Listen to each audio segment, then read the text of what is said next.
the microphones on. And a very good evening. It is about 2 minutes after 7, and welcome to the regular scheduled Bedminster Township Committee meeting for August 21st, 2017. We have a quorum tonight. Technically, it's a full house with 4 at the moment, but hopefully soon to be 5. Can I get the Open Public Meetings Act? Yes, sir. Adequate notice of this meeting of the Township Committee was sent to the Courier News in Somerville and to the Burnsville News in Burnsville. I guess it's no longer in Burnsville, it's somewhere else. Whippany, I think. Well, you can ask the guy in the front row. It's Whippany, and to all subscribers, and posted at the Township Municipal Building as of January 9th, 2017. I'll ask you all to join in the Pledge of Allegiance. I pledge allegiance to the flag of the United States of America and to the republic for which it stands, one nation, under God, indivisible, with liberty and justice for all.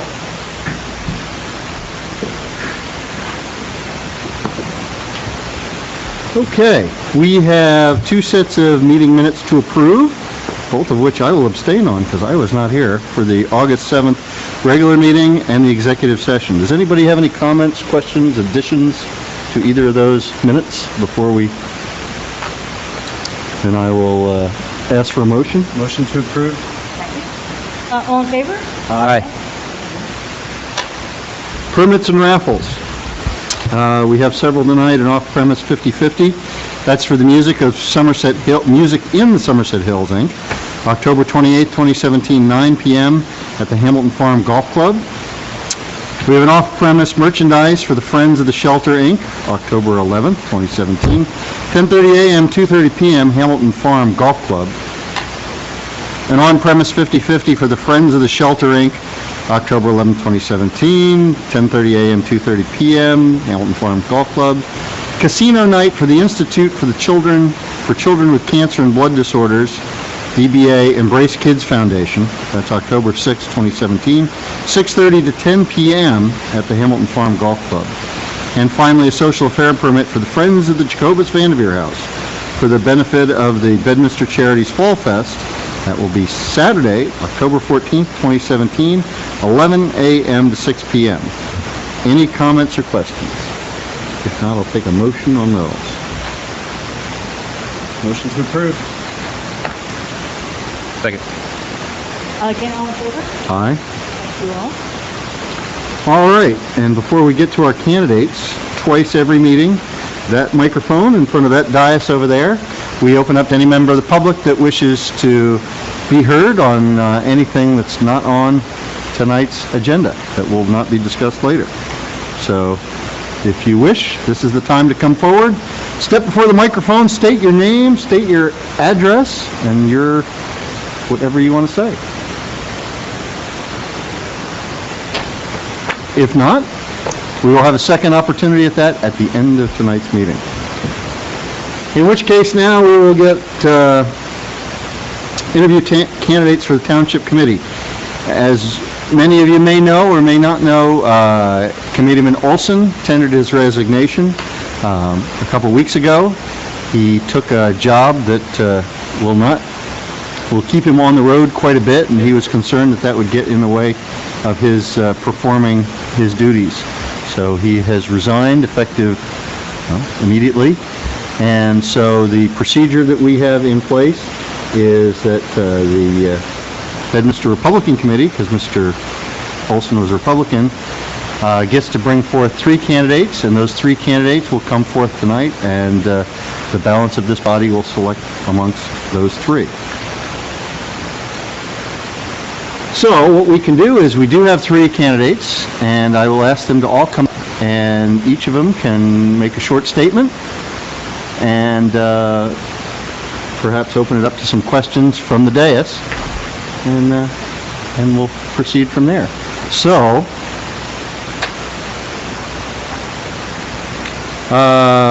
why don't we let Ms. Moreski start?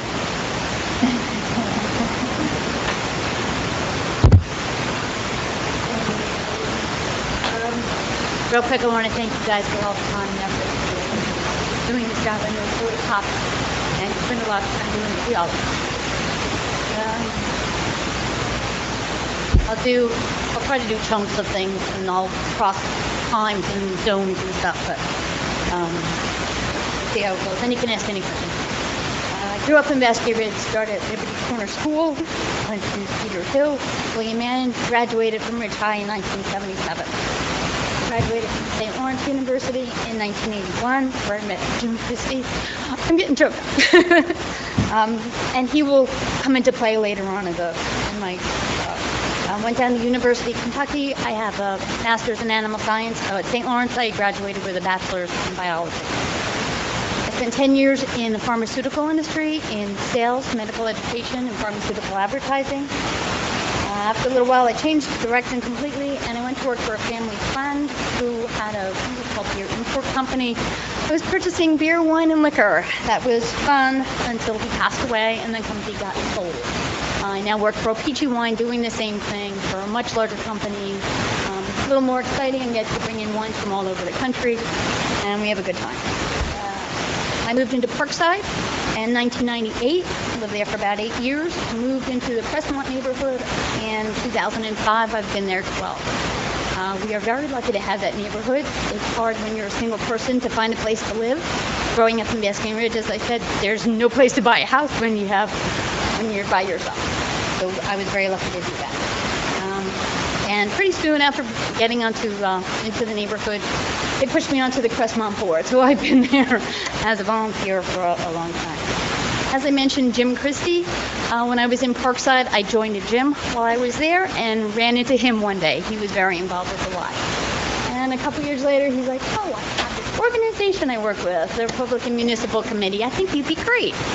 So when I was in Crestmont, I joined that organization. And I had some real good times with that group. Met a lot of nice people. After I worked on there a couple of years, I noticed that there's an environmental commission. Let the mayor know, Mayor Holtaway at the time, that I was interested, sent him my resume, and I was on that commission soon thereafter. And I have been there now since 2012. And we've had a great time. Members have come and gone, but it's always a good group of people. Some of the things that I've done while I'm on that committee is work with the Green Team, working with the Sustainable Jersey organization. I'm working with the Conserve Wildlife Foundation of New Jersey to erect some bat houses around the neighborhood.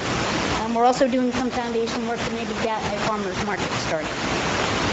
When I have a couple minutes, I work at Lord & Taylor part-time. And then when I have a couple more minutes, my husband and I like to play golf, Green Knolls, who I didn't mention earlier in the thing. I'm married 7 years to a man that I met in high school, and we have a 4-legged daughter named Jenny.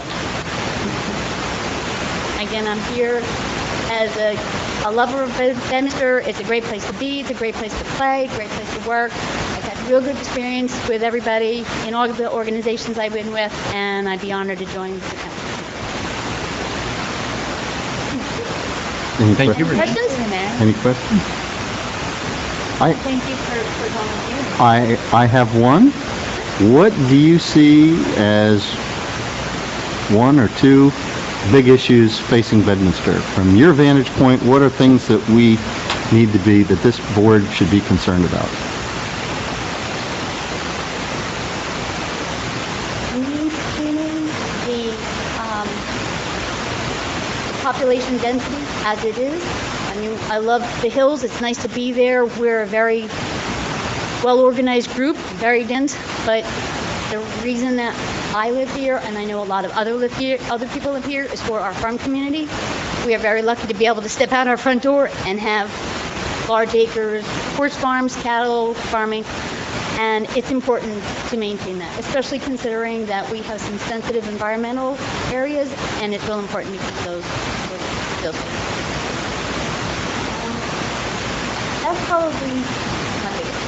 Okay, really. Thank you. Appreciate it. Thank you, Renee. Thank you. Let's go next to Mr. Hickey.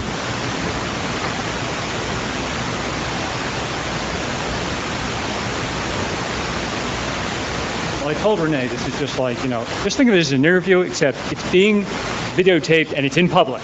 It's easy that way. I want to thank you for the opportunity to appear here tonight before all of you. I moved to Bedminster in 1992, on an 18-month time, and here I find myself 25 years later, sometimes even on the Of course, my background, undergraduate from Fairfield University, master's in engineering from Stevens. I came down here for 18 years. There I was executive director of corporate policy, basically staying the globe trying to find the best and brightest people, capabilities, and technologies to bring in-house. About halfway through my career, I got the startup bug and decided to leave my nice office and my good corporate perks and go up into the world of small venture startups. And since doing that, I've been a member of the management team of several startup companies, including the last one, which I co-founded, and bootstrap finance. I currently am an independent advisor to startup companies and entrepreneurs. I help them go from concept to capability to cash. You may be wondering what any of this has to do with public service, but let me tell you there are some parallels. Anytime you look at a new capability, new technology, new market, you quickly have to come up to speed in an area that you might not know anything about. You have to assimilate data from a variety of sources, and it never agrees. You have to reach out to the best and brightest in the field, get their expert opinion, but ultimately the decision is on you to render a decision. And once you've made that decision, you have to watch over your shoulder constantly to make sure there's not new data or new information that might indicate a course correction. And I find the same parallel, at least in the work that I think you folks do on a daily basis, in establishing public policy, being presented to decisions to be made on behalf of the town. I also mentioned bootstrap financing a minute ago, and that's just a fancy word for basically your money is on a table first. And the reason that's important is because I've always loved Bedminster for the fact that the Township Committee treats the taxpayers' money as though it were their own. As an entrepreneur, I'm proud to say you folks make the nickels scream, and I appreciate that as a taxpayer, and I can resonate with it. I've served in voluntary capacity for Bedminster for the past 3 years. I'm currently on the Environmental Commission, which I am the chairperson of. We treated that just like any other startup. Basically, we are constantly trying to introduce new initiatives on a rolling thunder basis. Like any good startup, you want to keep them hungry. You always want to have them looking for the next version of the app. So there's a bunch of initiatives that you've heard about, a bunch that are coming down the pipeline. And I also want to acknowledge Renee, who's fundamental to our success as well as the vice chair. I'm also on the Master Plan Reexamination Committee with Mayor Holtaway, and that's just like any other startup. You're drinking from a fire hose when you're learning from him, but it has been a tremendous learning opportunity. The Hickeys are all in. My wife is a member of the Historic Preservation Committee. She's been on there for the last 4 years, as well as being active in Bedminster School. Speaking of Bedminster School, my daughter went K through 8 through Bedminster, had a tremendous experience, is now a rising senior at Bernard's High. As an aside, my daughter volunteered as a standard bearer for the Women's Open a couple of weeks ago at Trump. And, as the pictures started to show up on Facebook and Instagram, and she even had a couple of appearances on national TV on Saturday afternoon, I started to get phone calls and emails from friends and family who were saying, wow, that's Bedminster? I'm like, yeah, that's Bedminster. And I have to tell you, I wasn't just proud of her. I was so proud of how our little town appeared on a national platform. It was tremendous. And, with that sense of pride comes a sense of wanting to give something back to the community. Wendy and I both feel blessed to have raised a family here. And we were just talking about this last night on our car ride home, when we said, we've set our roots down here. We want to stay even when our daughter is waving goodbye, going away to college. Obviously, we're not looking forward to it. And so we really feel it's time to give back. And, as I contemplated this opportunity, I knew whose approval I'd need first and foremost. Hopefully she's still smiling behind me, because I think she's here. And I kind of put on my best salesman mode, took a deep breath, described to her the opportunity, knowing it would be, time commitment, very involved.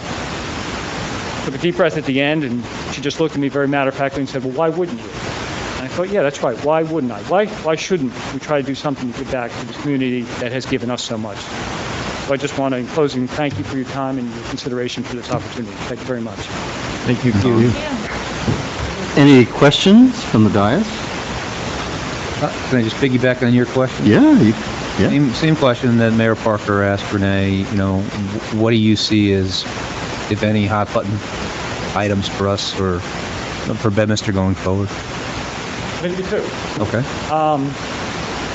One in the slightly negative, one in the positive. In the negative, you always want to make sure, which this Township Committee does, make sure that you are defining your future.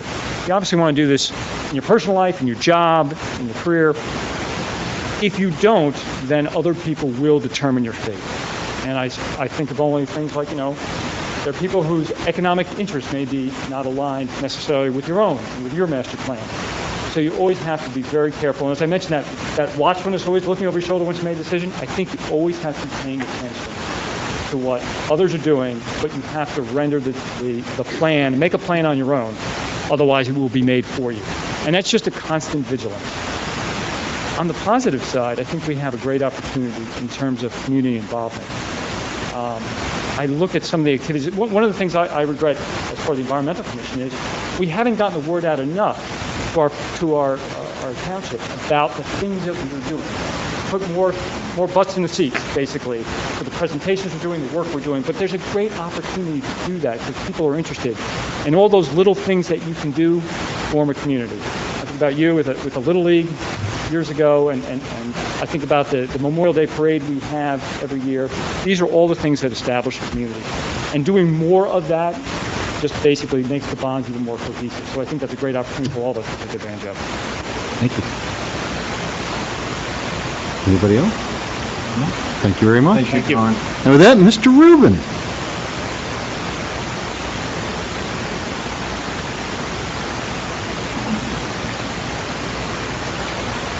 Jack Rubin, 61 Fieldstone Road. Thank you for the opportunity, allowing me to come and present myself today. I'll give you some background, who I am, kind of what I'm doing, where I've been in my life here. I was born and raised in New Jersey, Somerset Medical Center, and Bedminster as my home. I went to Bedminster School, K through 8. Graduated in 2004. Went to Bernards High School, graduated in 2008. Drexel University, class of 2013. I studied Management Information Systems, which is a business and IT degree, so I am very technical in my career path. I work for Johnson & Johnson in their IT department, working a lot with mobile applications and the support of some of the apps that we actually have in the marketplace today. During my high school years, I learned very quickly about service. Right, I know in high school you have to do whatever it is, 10 hours a year or 40 hours in order to graduate. I went above and beyond. I learned quickly through my parents about getting involved in the community. My mom, obviously, you know, involved here. But my dad and I actually went to EMT school together. So he and I joined the first aid squad when I was 16 and eligible to join. It was funny because he had to study a lot more with the flashcards and everything than I did, being 16 and used to taking multiple choice tests.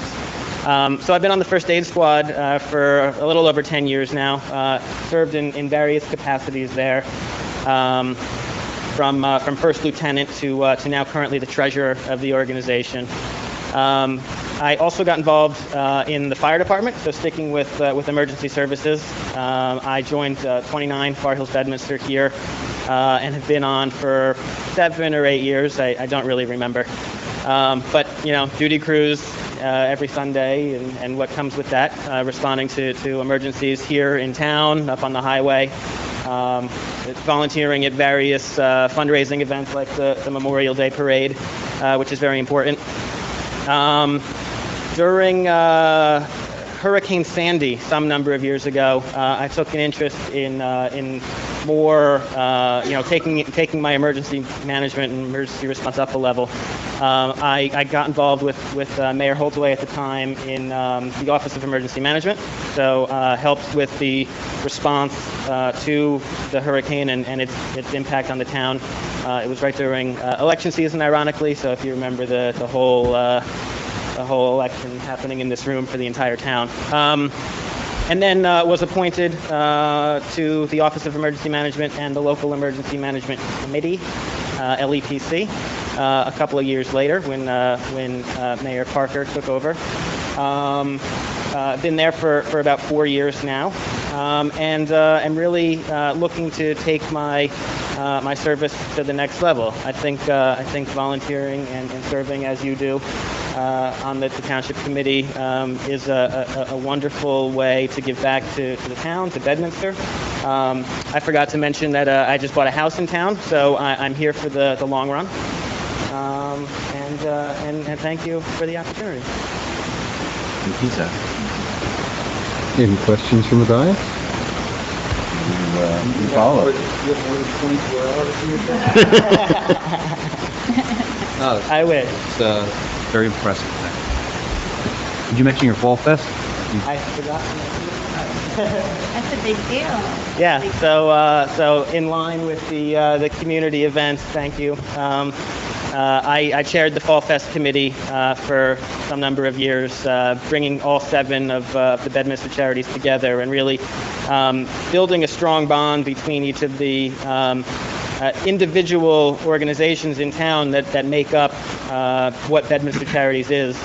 And put on a charity fundraising event to raise a little over $50,000 for the 7 charities. Thank you, folks. And so, what do you see? The answer to the question. The answer to the question.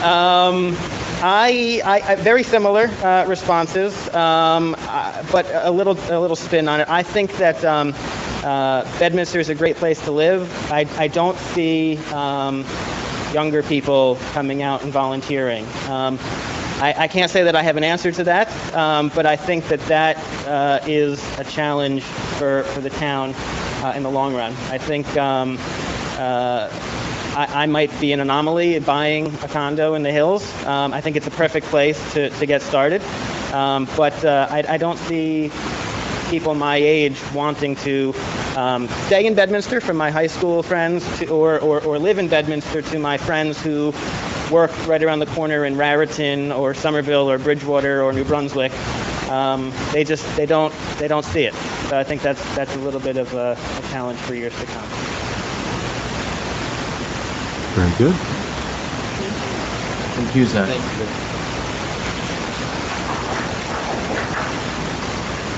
Well, I will say, when an opening happens, first everybody's kind of back on their heels a little bit, and especially when it's unexpected, and everybody starts scratching their head and scrambling and trying to figure out, well, is there somebody interested? Do we have folks that are ready, willing, and able to step forward?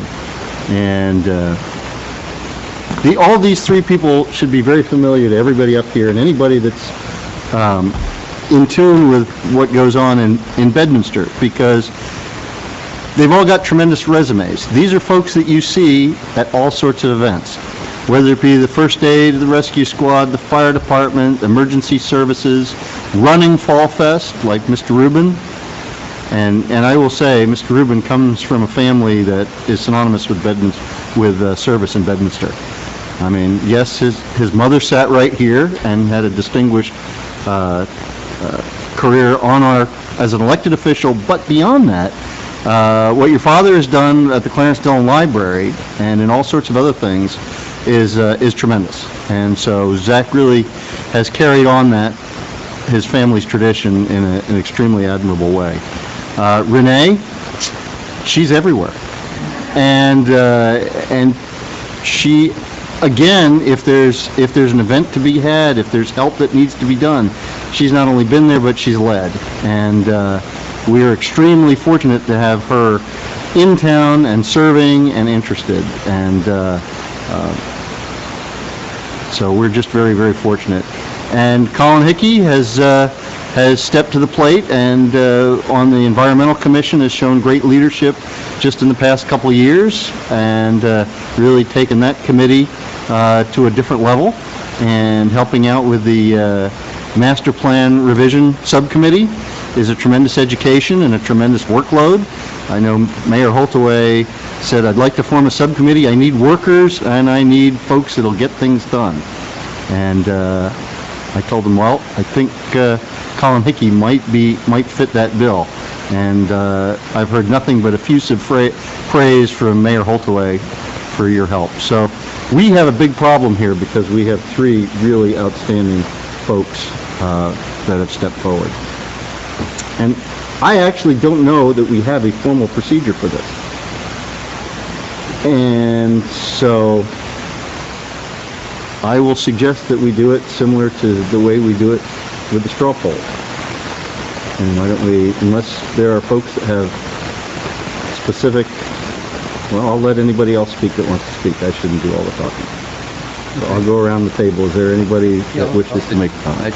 I want to echo the mayor's comments, and the fact that we have 3 folks to choose from and only 1 spot to fill, that means 2 of you will not be selected. And the only thing I can say is that for the 2 of you who are not selected, please don't let this be the end, because the RMC should be very happy that they're able to find 3 qualified, overqualified, exceptional candidates for the position. So I think that bodes well for the future.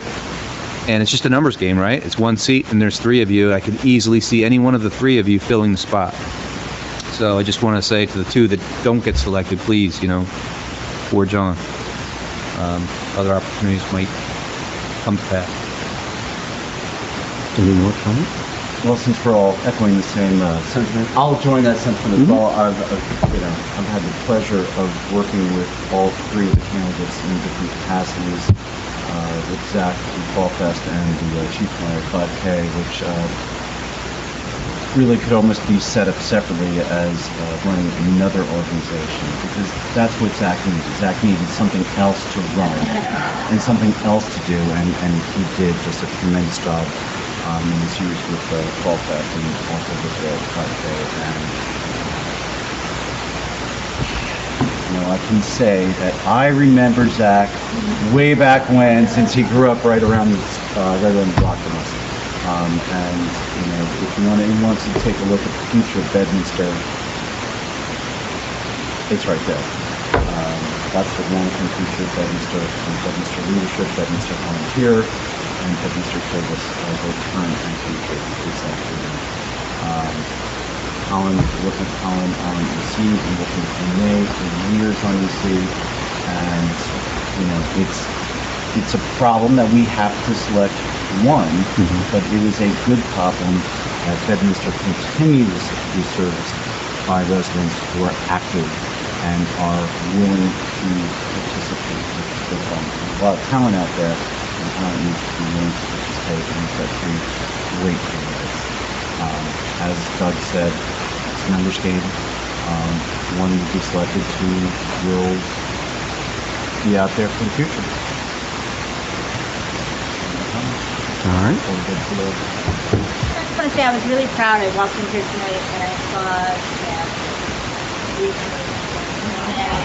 Colin and Zach, and I was really proud that we all worked together, because I remember Renee, when we first met, it was with Christy, and I remember thinking, wow, what a great person, because I didn't know how much you volunteered, how much you were there, and when you asked Renee something, she never said no. So just fit it into her 20 million hour day.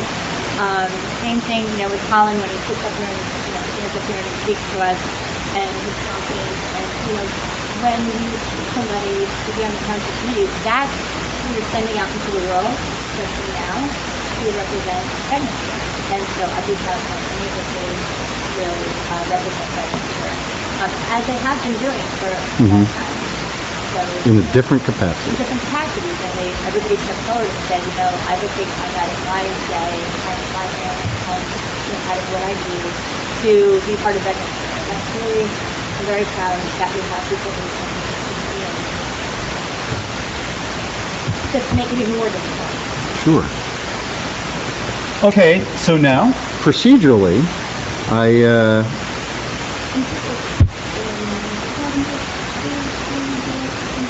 yes, we did. we did. Yes, there's a nomination and a second nomination, and then there's a vote. There can be multiple nominations. So, similar to the straw poll, similar to the last time. So, I will then open up the floor for nominations for the Bedminster Township Committee. Mayor, I will move to select Colin Hickey to fill the committee seat. Okay. We have a nomination on the floor. Do we have a second? I will second. All right, we have a nomination, we have a second. Do we have any other nominations for the floor? Or do we have a motion to close the nominations? Okay, do we have a second for that motion? All right, so the nomination fourth is for Colin Hickey for Township Committee. I guess a roll call vote? Roll call vote. So the nomination is for Colin Hickey for Township Committee. Mr. Stevenson? Aye. Mr. Davis? Aye. Ms. Santucci? Aye. Mayor Parker? Aye. So that makes it unanimous. Congratulations.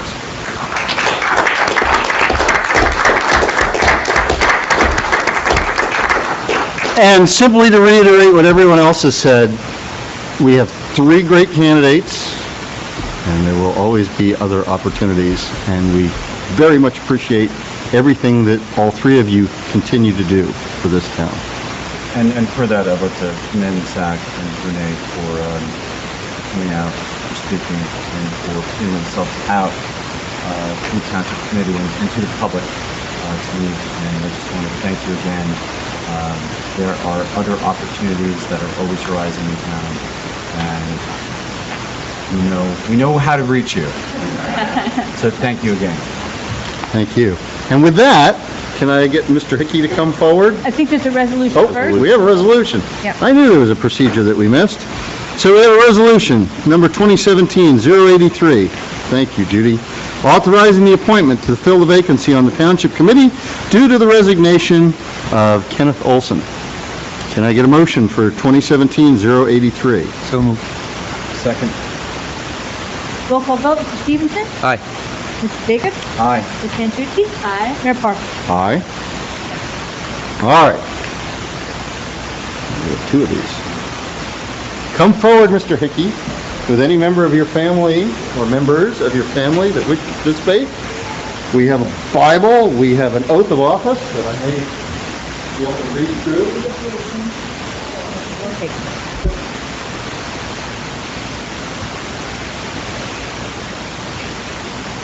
And I think we do it right here, right?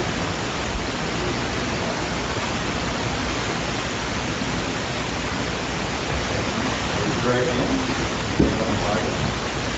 I state your name. Solemnly swear. That I will support the Constitution of the United States and the state of New Jersey. That I will bear true faith and allegiance to the same and to the government established in the United States and in this state.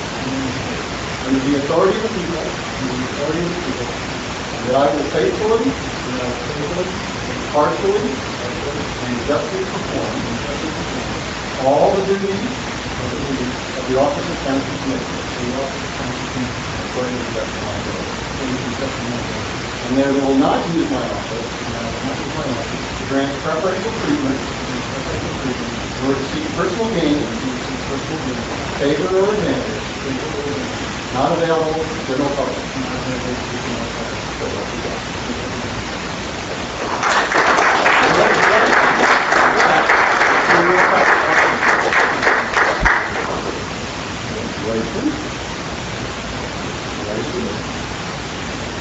And with that, you have to see it. Oh, I'm bring myself back here. All right. Well, we're getting everybody reseated.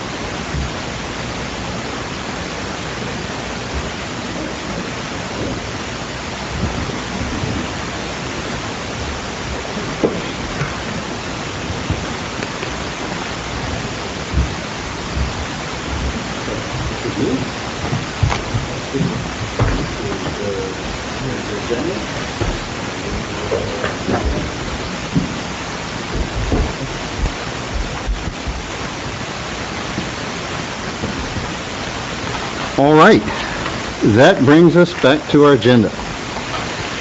And as we do every meeting, we have monthly reports from our subcommittee chairs, and we will start with Ms. Santucci. Thank you, Mayor. My monthly report, actually, Mr. Hickey was at our historic presentation commission meeting with regard to the master plan. So we are putting together some comments. We're not totally done yet, but we have a little bit more time to give those comments with regard to our section into our 30 days section for the master plan. Mr. Hickey providing those comments and then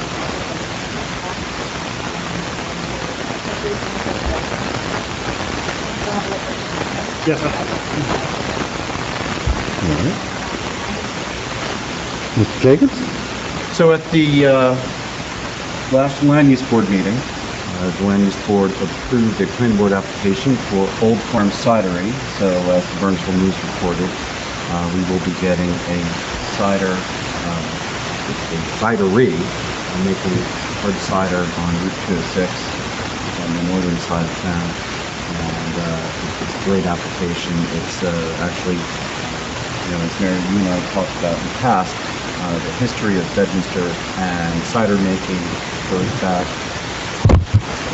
maybe a couple hundred years or so, and this is in keeping with that. And the applicant also talked about using locally produced apples from his property, from the property that's approximately located, as well as from surrounding farms.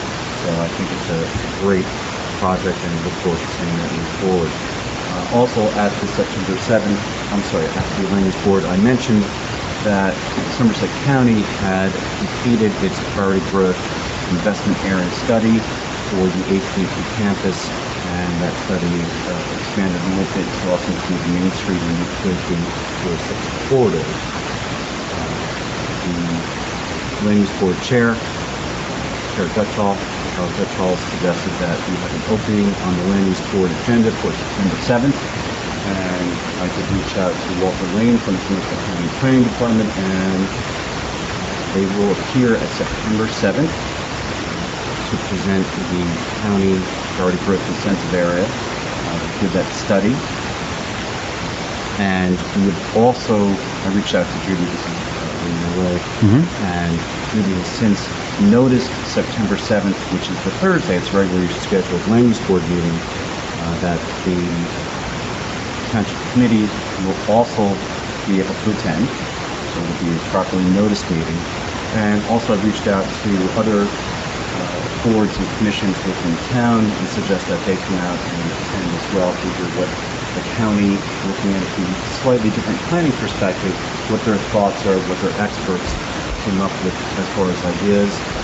Also reached out to Dean Walters and to Mayor Holtaway and suggested the Master Plan Subcommittee also here. And these are just comments that the county and their experts are going to propose. The Master Plan Subcommittee may say these are great ideas, and they incorporate them into some of the Master Plan studies, which have been presented to the Land Use Board. And Land Use Board may say these are great ideas, or may choose to say thank you very much for your for planning studies, and we'll proceed in a different course. But certainly everyone has an opportunity to come out there and hear what these folks have to say about the future of that property. So we encourage everyone who's here, and others who aren't here, to show up September 7th. In this meeting, once again, will be a regularly scheduled land use board meeting, but the Township Committee will also be in this meeting. Then at the Environmental Commission meeting, we invited the EC members to show up September 7th as well, and actually that the chair suggested that the folks show up, and Renee was also there and talked about showing up at the September 7th and saying that EC environmental comments would be appropriate to both the county and in that as well. Go a little bit further into details about some of the initiatives that the Environmental Commission under Colin's leadership was promoting. One of them is Moth Night. And Tim, do you have an opportunity to come up real quick and give us an update on Moth Night? Okay, come on up. There's flyers in the back of the room. Oh, great. for Moth Night. So come up to the mic and, Yes, Moth Night. Moth Night. Moth Night. Might not sound that exciting, but I So we have a speaker that's well-renowned, well, New Jersey renowned, moth guy. What's it called? Yeah, I know his name, but there's a name for what he does, but I don't know title? exactly. Yeah, we call him Moth Guy. So he's going on September Mothman. 22nd at 7:30 over River Road Park. We're going to have him come. What he does a 1-hour presentation, so it's a little bit of a, slideshow. He talks about all the variety of moth species, which there are a lot more than I thought.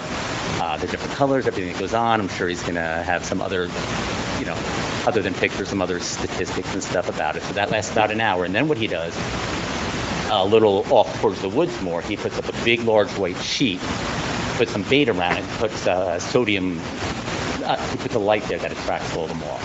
So you're going to have hundreds of species on this sheet, and you can walk up, you can see him, he's going to talk about which one's what, and it's going to be pretty exciting. Now, other towns have done this. Actually, this started from named Jacob, who was a gentleman down in East Brunswick was doing this, and they were very, very successful. So this is our first one, so we'll see how it goes. and what night again? September 22nd at 7:30. We'll be doing this on Friday night. Rain date is on the Saturday. We've given Judy the flyers. I'm the speaker. John's been really helpful in getting it all.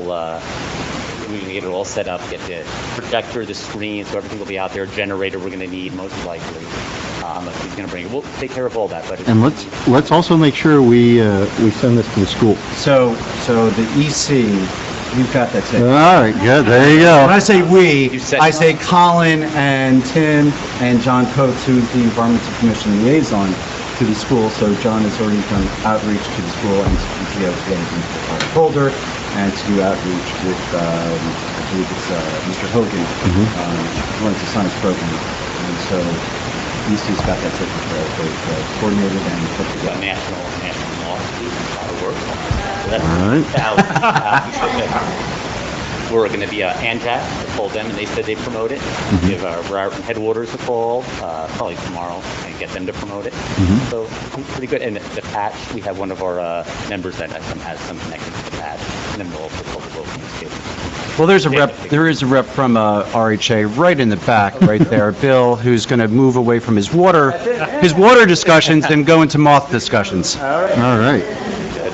Blaine Rothhauser, I know Blaine, You he's do? so excited about weed protection. Oh, that's funny. And he doesn't just talk, he does all kinds of species and wildlife, he does all these things. So he's you're right, he's really so well known throughout the state, and he's very interesting. So you think of the thing about moths, but he gets very, very excited and animated, so he'll be very different. Oh, good. All right. So, thank you. We could go a little further into programs EC is presenting, but I think that's enough. Excellent. That's a lot. That's a lot. And we'll skip over to Mr. Stevenson. Thank you, Mayor. Good evening, everybody. Unlike Larry, I don't have much to report, which is to say I don't really have anything to report because we haven't had any meetings since the last meeting. On RAC, I do have the item of new business, but we can hit that later on the dog vote. Okay. We will skip Mr. Hickey since he has not in the past 10 minutes been able to attend any meetings. But it also brings up a point for this body. We have a little bit of opportunity to kind of look at some of these assignments. It's very easy to just slip Mr. Hickey immediately into just everything Mr. Olson did, but if there's any interest in jockeying around and we'll work with you, Colin, on your schedule, there may be some nights that are more difficult. So maybe before next time, if we want to swap a few committee assignments, and we'll work together to get that all working. So, and I have very little to report since I was on vacation the first 2 weeks of the month, and in fact, I wasn't even here. Mr. Jacobs was the mayor at the last Township Committee, so I have very little to report, other than while on vacation, it seemed I was able to keep tabs with Bedminster a whole lot, because no matter where I turned on the national news, it was Dateline Bedminster, so it seems like we were all in very good hands. I'll ask the chief, and I'll commend the chief. Seems like things were in good order for the better part of the month when we've had a visitor in town.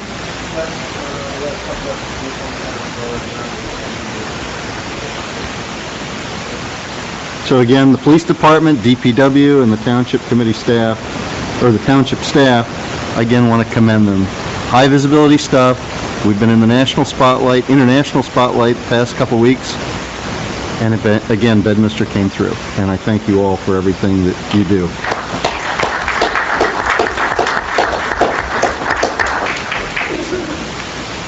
And with that, I'll move it on to the administrator's report.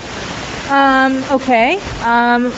Last meeting I mentioned we were helping out a neighboring town. PPAC was without a registrar, but they did bring in their new borough clerk, Nancy Bretzker. She started last Wednesday, and I did make a trip over just to say hello, welcome to Somerset Hills, and we do a lot of shared services with PPAC, so it was just nice to welcome her into the area. We also participated in an annual golf tournament it's a friendly back and forth between Bedminster Township and Bernards Township.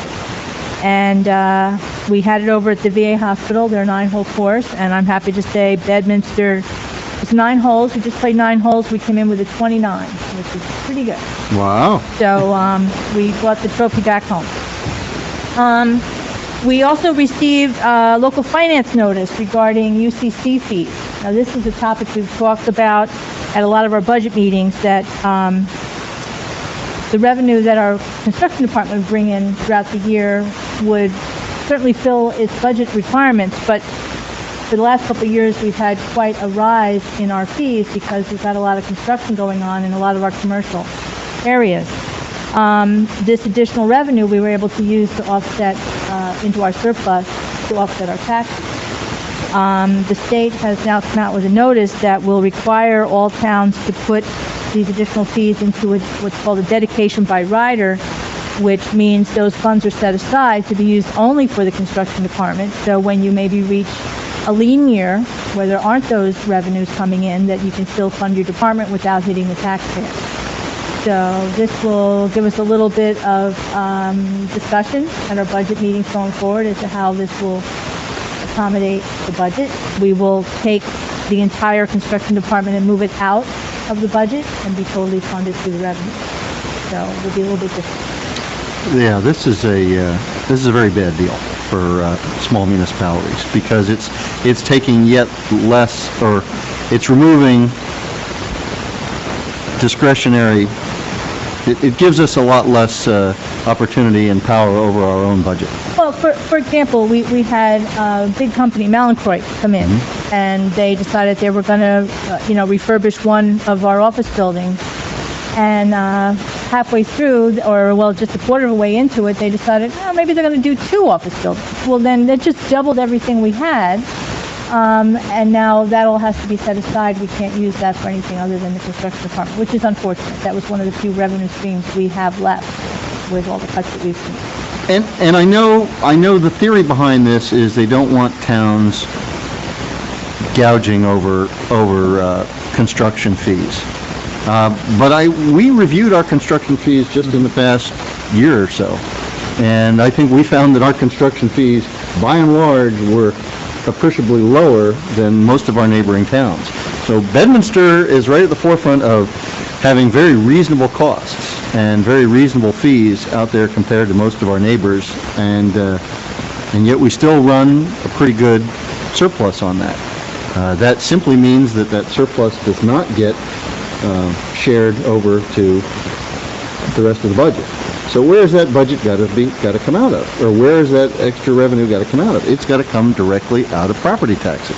So our friends down in Trenton, again, in an effort to help us keep property taxes under control, are tying an arm behind our back and taking away funds that we could use for property tax relief.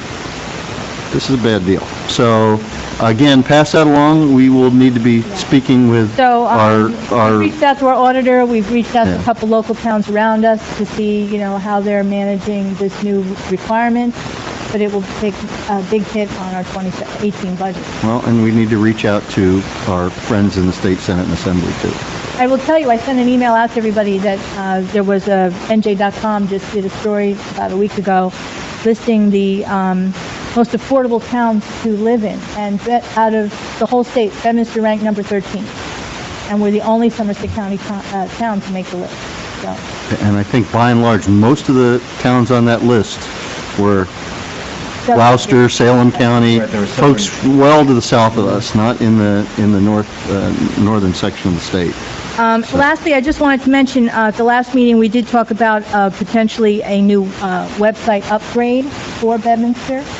Mr. Jacobson and myself, along with department heads, sat in on a presentation from a website provider. They gave us a nice proposal to upgrade. We would use funds from our communications grant that we received from Cablevision and Comcast, so they wouldn't be coming out of the taxpayers' money.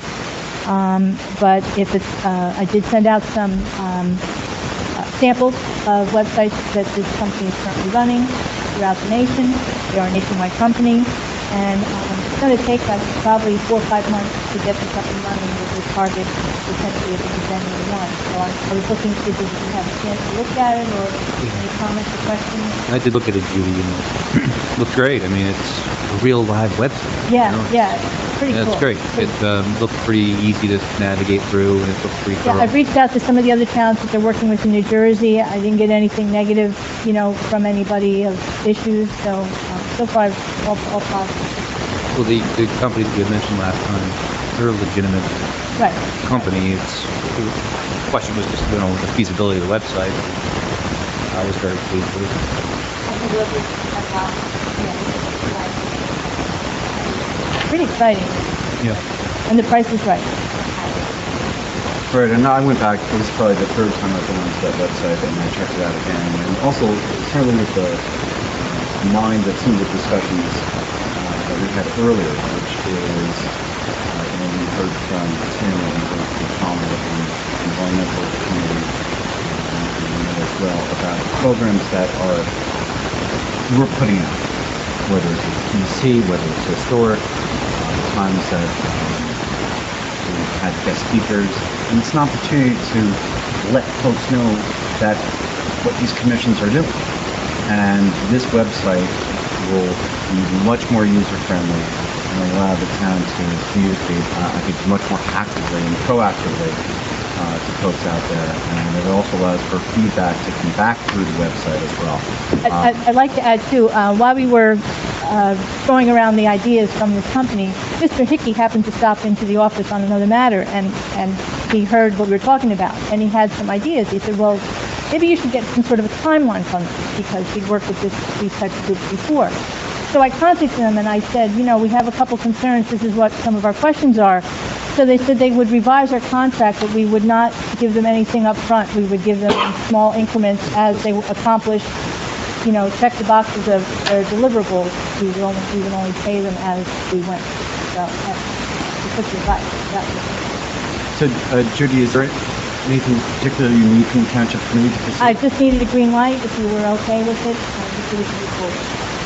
Do we have a sense of the committee? Is there any? Thank you. I would say yes. Thank you. I'm looking at the audience here and looking at the agenda. I think I'm going to move something up here. I think there's a lot of folks here to talk about the Lamington River Restoration Project. So if we've got folks prepared, maybe this would be a good time to talk about that before we go through our long list of resolutions and public hearing on ordinances. Does that make sense? Yes. Okay. So we will go all the way to the final page under Old Business, Item B, the Lamington River Restoration Project. And I believe we have some folks here to let us know what the status of that. Mr. Lewis here? Come on up. And if you have anybody you wish to bring with you to help tell us what the status is. I'm sorry. What I'd just like to do is put this into some sort of context. Please. So, Mr. Lewis has made a couple appearances before the Township Committee regarding the plan to do some river restoration, some stream restoration on the Lamington River up by Black River Road. And we've gone through a couple of discussions. Mr. Lewis, we actually sent him back to meet with the Environmental Commission, and there were some discussions with the EC. And there were still some gaps that we had, both in my role as Township Committee and also on EC. And Colin had reached out to RHA to get some feedback and input from RHA as to their view of the water quality effort that is being put in here and what the ramifications are. Also, since this project is essentially being funded by an NRCS grant, Colin also suggested that we bring in someone from NRCS to talk about the process, the application itself, and these folks are all available to come tonight. And you here? Go ahead, thank you. Okay, so with that, so where we left off is the Township Committee and the EC both had questions regarding the nature of the project, what's being involved, the equipment, timing, the relationship with the property owners, liability relief. We saw the NRCS application. The NRCS application essentially says that as the property and the Township Committee would be committed to fully participating in the project. And one of the concerns that we had is that, frankly, at this point, we don't know what the project is. We don't have those details. One of the things that we had discussed is perhaps giving an endorsement to the application based upon seeing and approving the final design and scope of the project. I don't know if that's something that would be consistent with NRCS policy. Frankly, until we see that final design, I think we'd have to hedge our bets on total commitment to the project. So perhaps we should address our first set of questions to NRCS, or perhaps if the NRCS rep can take us through the grant process itself. So if you could sure. give your name and your organization, please. Sure. So my name is Evan Madler. I'm a biologist with NRCS. I cover the northern half of the state, so 100 in Somerset, Union North.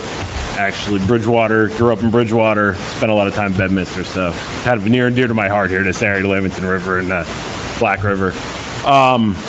Yeah, so really when it comes from, well, first and foremost, are you guys familiar with NRCS, or are you not so familiar? You know, we're part of USDA, we work with private landowners, and really we're focused on landowners voluntarily doing the right thing environmentally on the land. So most often across the country, we're in every county in the United States, a lot of that is linked to agriculture, and we work with a lot of ag best management practices, waterways diversions, fencing out livestock out of stream, you know, manure management, those kind of things. We also have a pretty extensive wildlife component to what we do, and that's kind of where it comes into play here on the Lamington River. So here, Mr. Lewis's group's fishing club has applied for our environmental quality incentives program.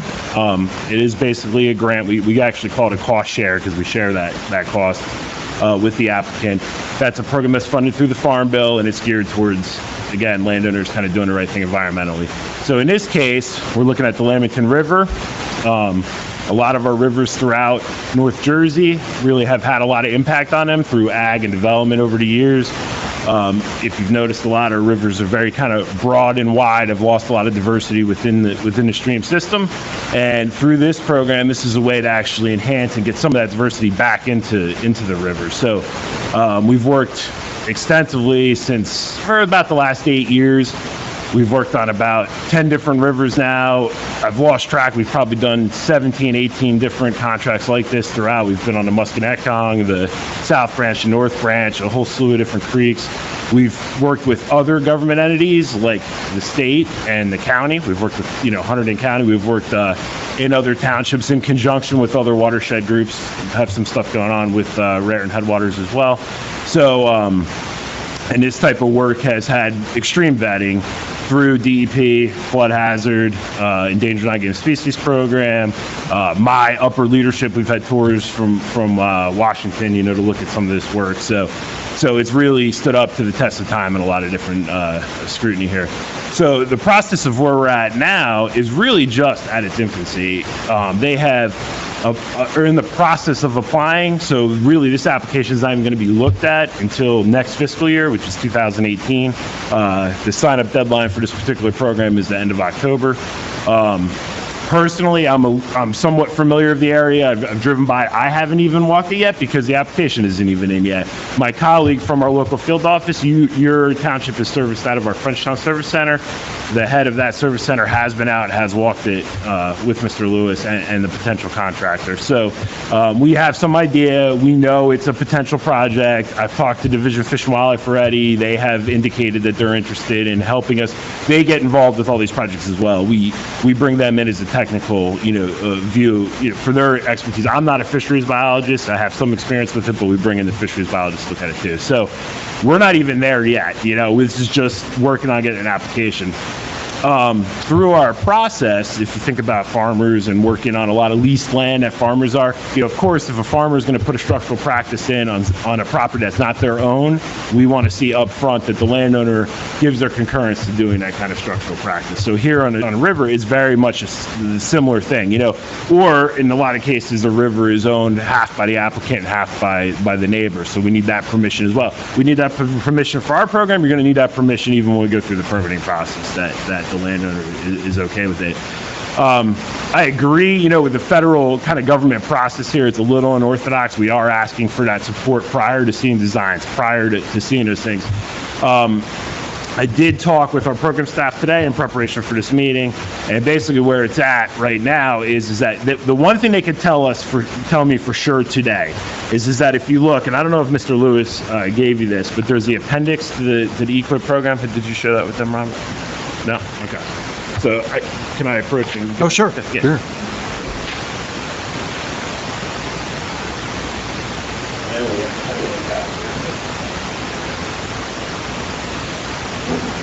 Well, basically, what this appendix says is that this work, will occur, potentially occur with concurrence. You guys, what my programs people could tell me right now is that at any time through this process, you could revoke that support, revoke that permission. So really, what we can say tonight is that if you endorsed it now enough that we can move the application forward, by the time the design came forward, if for some reason there was some impasse, some disagreement with the design, you simply could say, sorry, you no longer have permission, and that part, your part of that project would be out. So I can tell you that right now. Now, obviously, even to me, it seems more logical that you would just have a letter that says, yeah, we tentatively approve it based on the final design. I'd like to see that too. Apparently, it's not as easy as that. When I ask my program, they're going to look and see if they can do that and have that tentative approval. But what I can guarantee you today, like I said, is through that appendix, and you guys can read it and look at it, but you could pull that permission. We saw the final design and we're not happy with it. So I don't anticipate seeing that. I know there were some questions raised about, past experiences and, were there issues. This whole project is designed to a low flow, base flow. So basically all your flooding over tops. The DEP actually has granted us permission to get a permit by rule with flood hazard. So basically they're saying they don't see a huge issue. We have to leave our point bars at less than a foot. So that kind of addresses some of those flooding concerns. From a habitat standpoint, it's been pretty unbelievable when you look at these different projects. Huge boom in the macroinvertebrate life, which of course builds that food chain in these river systems. So that's really been a lot of the reason NRCS has endorsed and been behind these and funded these types of projects is really overall health of the river. And of course, fish habitat comes into that, and that's what drives a lot of interest in this program. But really, it's the overall river health that we're funding. We're using our farm bill taxpayer dollars on. So I know I get a lot there, but did that kind of answer some of your questions, or? I think you gave us a lot there. We'll have to certainly take a look at that appendix. didn't even ask. But I think the takeaway is that permission that we'd be giving could be withdrawn if it turns out that the design comes in, whether it's the insurance requirements that the township puts on the applicant, or the... Specifically, I've told this to everyone who's signed, there's going to be a big time before the club signs the contract where all the cards are going to be laid on the table, and I'm going to go to everyone individually and say, are you still in? Because there is kind of an obligation once the club signs to accept the grant to do the work. But that has been extended to everyone verbally who signed. Everyone, I have signatures or promise of signatures from everyone except Bedminster. There's two that I don't have physically. And signed. You're the only one that hasn't signed. So that's where Do we you have a are. list of those that have agreed? No, but I could give you one. I was just wondering what's been submitted so far. I think I did not see the application. There was an application. Did it come through? I don't know if I saw the details of that, but. So The application's tough because it's designed for farmers. What do you mean by tough? Well, it's tough to see anything real there because it's designed for farmers. So there's a lot of NAs, doesn't apply. I think So we it's, had asked to. you have it. You have it, yeah. You have it. Not yet. I did bring a copy. So, when we work with the client, it's all private information, right? But we did have a project that was done with New Jersey Audubon and try to limit it on a state-owned stretch that I could share with you. So this at least could give you an idea of what that design would look like that you'll see down the road. So I did bring. Was that done with the same contractor that Mr. Lewis is engaging? Yeah, same contract that he's engaging, same funded by us, and this actually was on the Point Mountain stretch of the Musconetcong, so it was. And and the applicant there was the Audubon Society? Mm-hmm. Yep, Audubon Society had it. We had permission from Hunterdon County because they own the Hunterdon side of the river, and then the state actually owns the Warren side. So this was a state, Hunterdon County, New Jersey Audubon. We can't fund a public entity directly. New Jersey Audubon has a management agreement on that parcel of state property, so we actually funded it through New Jersey Audubon. So that's how that worked. But I can share that if you guys would want. And this was the contractor is what, Urbani Design? Urbani Fisheries. Mm-hmm. Out of Montana? Out of Montana. Okay. Yep. And is the same type of, one of the questions that we asked is about the type of equipment that's going to be put into the stream, wherever the staging, the mobilization is occurring, and if there are spill prevention requirements, whether they're coming through NRCS or whether they're coming through the DEP permit by rule, to make sure that those mechanisms are in place.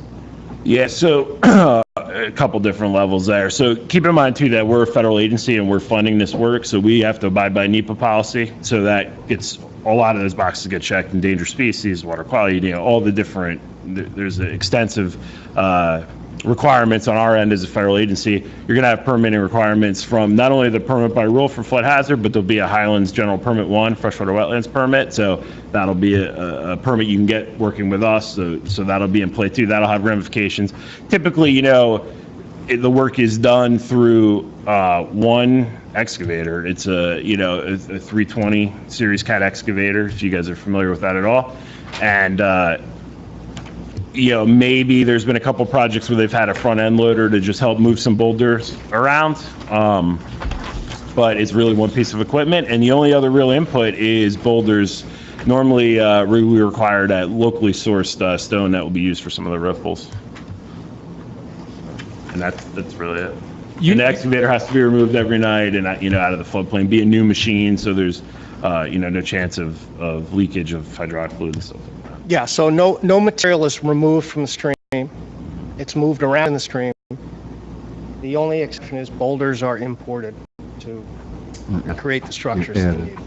Do you want to talk a few seconds about the actual dredging process? And I know you mentioned the point bars, but I'm not certain everybody knows what those are, because obviously there's a flood hazard risk and how you mitigate that. Can I just say something? I got kind of yelled at for the newspaper article that says this was a dredging project. So we have to use a stream bed manipulation or some other word, okay? Okay. Well, it's not. That's Charlie, you better with that term? Stream bed manipulation? I wasn't familiar with that one.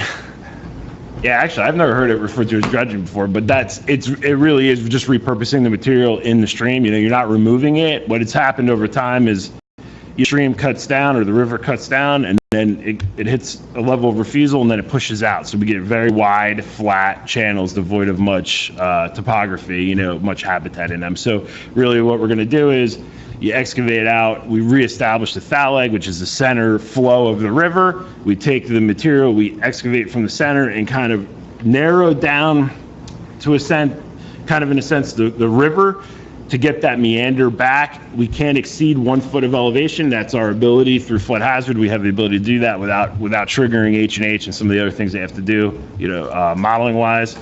And really that's it. It's just repurposing that material in addition to adding some of the boulders. And are there any downstream or upstream impacts after you've done that? So what we look at for the NEPA policy, the NEPA stuff I'm responsible, we call it like a short-term impact with a long-term positive, because there will be some short-term, when the equipment is in the water, there'll be a little bit of stirring up of that material, a little bit of turbidity in the water. You'll see that, and it depends on a lot of different factors of how far that turbidity stretches. It could be a few hundred yards, it could be several hundred yards. It just depends. But what we find is, even though there's turbidity that's kicked up in the water, you have to remember that you're disturbing a relatively small area. So when you have a big thunderstorm, or you get a lot of runoff in the river, you get a ton of you get way more turbidity. It's visible, but it's really just turbidity that's kicked around from that disturbance in that small area. We have gone back and forth where they've required a turbidity barrier. DEP has. Essentially, that's proved to be ineffective. If you're familiar with the turbidity barrier, it's a floating, it kind of floats, and there's a curtain that hangs down, and it's really effective in still water bodies. But when you're in a river and you have current, that curtain just lifts up, and it just, and it really doesn't, help stop. So DEP, as of late, has gotten away from requiring that turbidity barrier, but we have passed. We have one, we'll probably use it. Yeah, I mean, we could put it in there just, to go that extra step. The photographs that are being passed around, where is that from? Is that? Fiddler's Elbow. Okay. I took those. Okay. Great. Yeah, Fiddler's Elbow was done. I'm familiar with that project. We did not fund that particular project, but But done by the same contractor? same kind. Urbani did that. Okay. I guess we had also asked, or Colin had reached out to Bill Kibler over at RHA to come in, because RHA is supporting this project, so we also wanted to hear directly from RHA as to why they're supporting the application, and to give us a better understanding of the water quality impacts. We're supporting it because Robert's really good at arm twisting. I know where you live. I want to say congratulations to Mr. Hickey. Years ago, when I bought my first house, a friend of mine sent me a card, and on the front it said congratulations, and when I opened it up it said and condolences. So anyone who's ever bought a house knows that feeling. You may know that feeling, but congratulations. I think everyone probably knows this, but Raritan Headwaters, the Township, and the New Jersey Water Supply Authority are what's referred to as managing partners on this property. We are the three co-owners for the piece of property that's across the stream from the property that is part of this project. Ken Cliffstein couldn't be here tonight. I spoke to him earlier today. He did want me to convey to you that the Water Supply Authority also supports this project. Like the township, we'll look forward to seeing the final plans for the project. But having worked on these, worked on some projects with NRCS in the past, at first blush, it does seem, it can seem a little confusing or disconcerting to have the project seem to run backwards and say, okay, we're trying to approve the project, but we don't really have the design for it yet. I will tell you, as a customer, I think that's what we do, as a client, the process works incredibly well.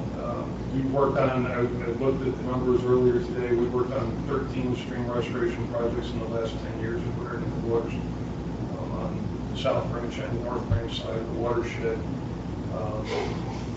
The process that we've gone through on the NRCS projects is by far the most successful project and the easiest project for the client, project process for the client to go through. We've worked on projects where we've used state funding, county funding, even some local funding and private funding. NRCS is a great partner to work with, and the process is excellent because they're, I can't believe I'm saying so, federal government, but I'm sorry. They really do work with you as a client. We're not stream restoration experts, and NRCS makes the process pretty easy from a client's perspective. There are no reasons that Raritan Headwaters supports this project and would like to see it go forward. I think the simplest way to put it is that fish and wildlife need clean water, and the habitat that's good for fish and wildlife is also good for water quality. We're not particularly, as Raritan Headwaters, particularly concerned about the habitat necessarily. the water quality issues are critically important to us. And what we find with these stream restoration projects, the successful projects address a number of issues. For one partner on the project, habitat restoration may be the most important factor. Addressing flooding issues may be one of the most important factors.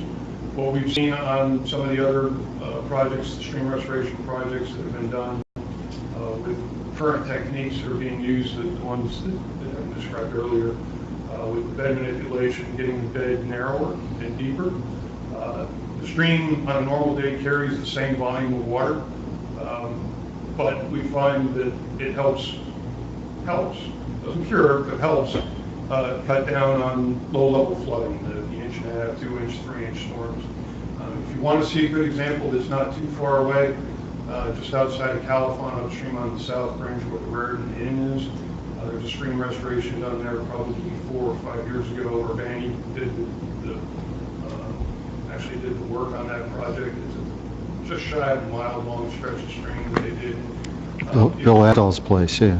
So, yeah, and, exactly. And if you know that stretch of water, if you drive by it today and look at it, I've had a number of people ask me, it looks like the river's lower. Like, what did they do to the stream? The river's not lower. It's carrying exactly the same volume of water that it used to carry. But the stream bed is now deeper, which is where it should be, and therefore a little narrower. It also means that there's a little bit more floodplain left. Oftentimes, these projects trying to tie the stream back into its natural floodplain and existing wetlands is an important part of the project. That certainly is something that we would support. I'm not telling you all anything you don't know, but when it rains, we get flooding. The streams are going to flood.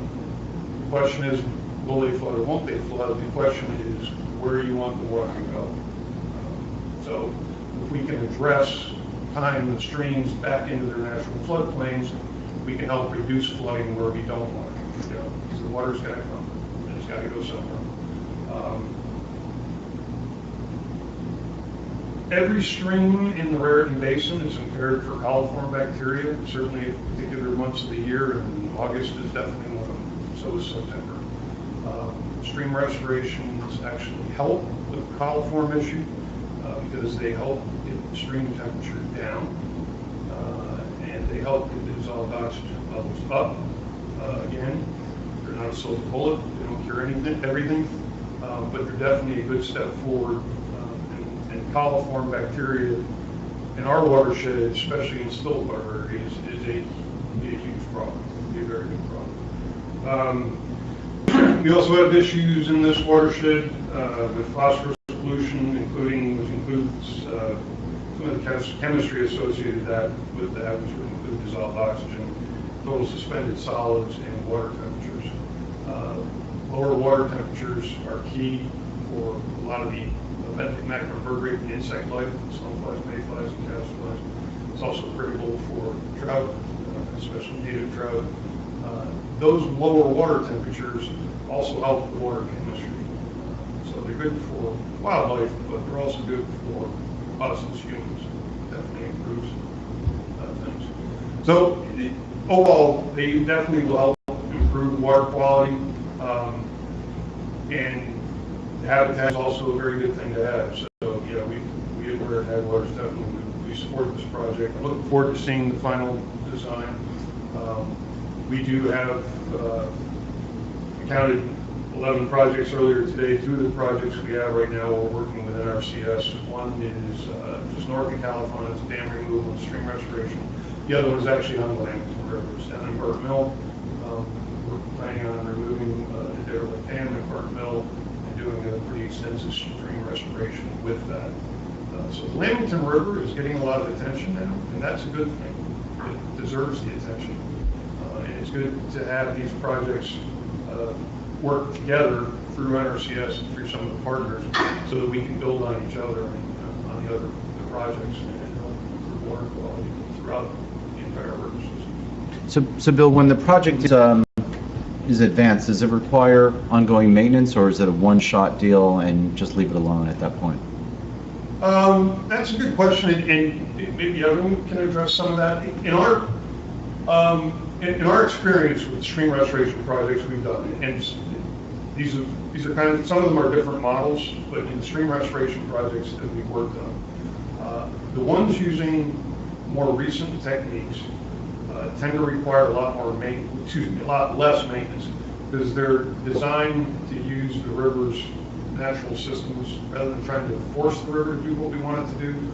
The effort now is to try to get the river what it wants to do naturally and try to make sure that happens where we want it to happen. So to give you an example, in 1999 we worked on a stream restoration project down on Walnut Brook, which is in Flemington.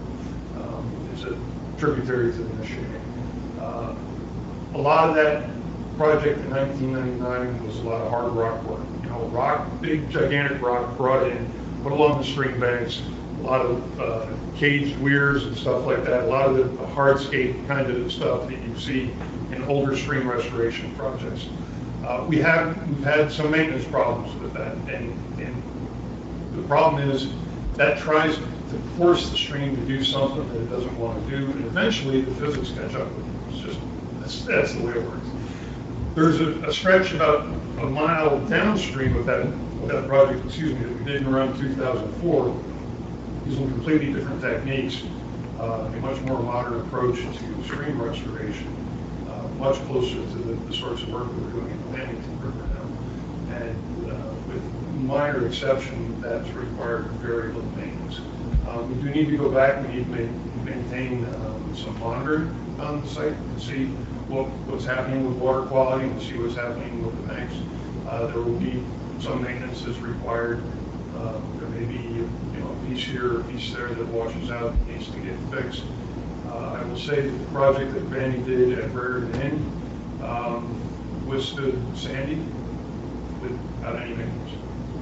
Eventually, it probably might require a touch up here and there, but that took a beating in sandy and came out looking pretty good. Evan, does the NRCS grant, does it also provide funding for ongoing maintenance? If it's a flaw in the design or something happened there, we would go back and fix that. Ongoing maintenance, we basically say that this project should have a 5-year lifespan, so upon completion, and that it was right. Typically what you'll see maintenance-wise on some of these projects that we've done have been like where you get woody debris that starts to accumulate. If you have a bad storm, some trees come down, they start stacking up, and then they can constrict flow. I've seen where we've had to go in, or really the landowner maintains that responsibility. They would have to go in and maybe cut that up, cut up that debris. Overall, it's been the longest one that we had in even was in for Irene and Lee, and it made it through that too. So they've withstood the test of time and not required, the projects we've done so far have not required any sort of substantial maintenance. So when the boulders are placed, you're not getting any rack or debris that then pulls up and creates a flooding situation elsewhere. You're not seeing that at all? No, because like I said, the boulders, really the whole scope of this type of enhancement, like Bill was talking about a lot of rock armor and stuff, and you guys may be familiar with some of that. And really, sometimes that is what you need to do, on more urbanized streams, or where streams that humans have, straightened and there's just nowhere to go with it. Walnut Brook really should have been moved back across the park. They should have just abandoned all, and you can't do that. So they try to armor in place there, and that's where you run into some issues.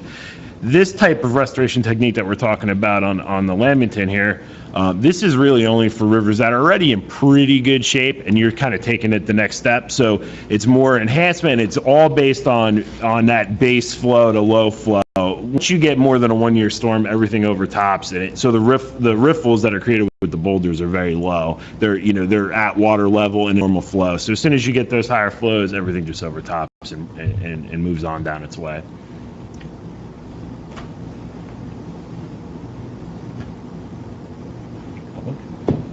Yeah. Is there a member of the public that has a question? Please come forward. Mr. Lewis, if you'll just step aside, because we do wish to get him on the audio tape. And state your name and your address. Ryan Haggerty, Bedminster, Fairview Drive, not speaking for any government agency to which I might belong or work for. The nice name for this, if it's accurate, I think you're talking about a stream bed profile restoration. Stream bed profile restoration sounds a lot better than the D word. That's the concept. That's what it sounds like you're talking about. Yeah, stream bed manipulation. manipulation? I think restoration is a better word. What do you, Yeah, restoration. are you going to a natural profile, or is this something that's created out of theoretical science? No, we target to restore. I mean, that's really what we're trying to do. Yep. We look at reference reaches, and then NRCS has a bunch of technical, resources in its own right that we go to and look at. And in fact, as part of the process, we do what they call a stream visual assessment protocol on a reach and evaluate a whole bunch of different parameters. So we know where we are, and we have an idea where we need to go. And that's obviously been vetted through tons of research. And that goes with what you were testifying to or speaking to before about restoring the ability of the stream to do what it naturally ought to be doing. Okay, thank you. Thank you. Yeah, I started out my adult life with the U.S. Army Corps of Engineers. I know what dredging looks like, trust me. When I saw the article, I was like, wow! No, this is not a dredging project. Maybe the only other thing I can add too, if it's helpful, is just a timing perspective. So like I said, this is a competitive program, the secret program, so we're taking an assumption here that this is going to get funded by us. It's going to get ranked out across other projects in the state. By the time this ranking process concludes, we're talking about probably late winter, early spring. So you're looking at then permitting and all that. So you're probably looking at like a summer of 2019 implementation, just to give you an idea of. Would implementation coincide with fishing season?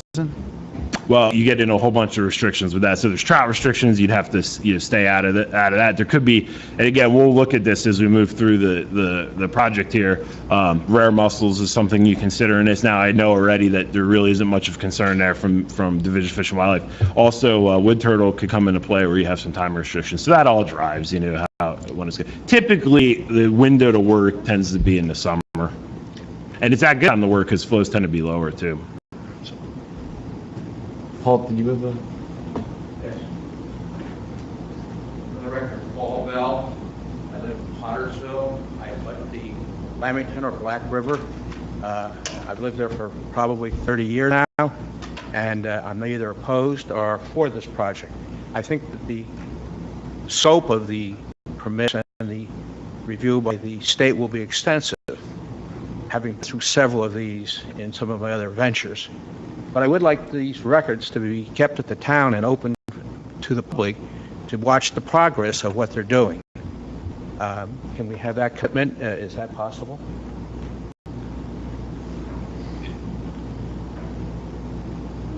Regular updates will be sent to the town. Well, I'm talking about your plan that permits the flows of the water in the pass. Yes, the hydraulic calculation. That's the largest thing in Pottersville. Is the overflow of the river, should there be an impediment down the river, either natural or man-made. It doesn't take very much water to come up over the banks.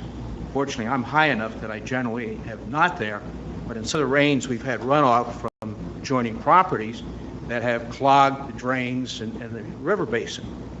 It takes a couple days for the river to go down, and then somebody comes in and kind of cleans it out. So this is a problem. But we ought to have all this information.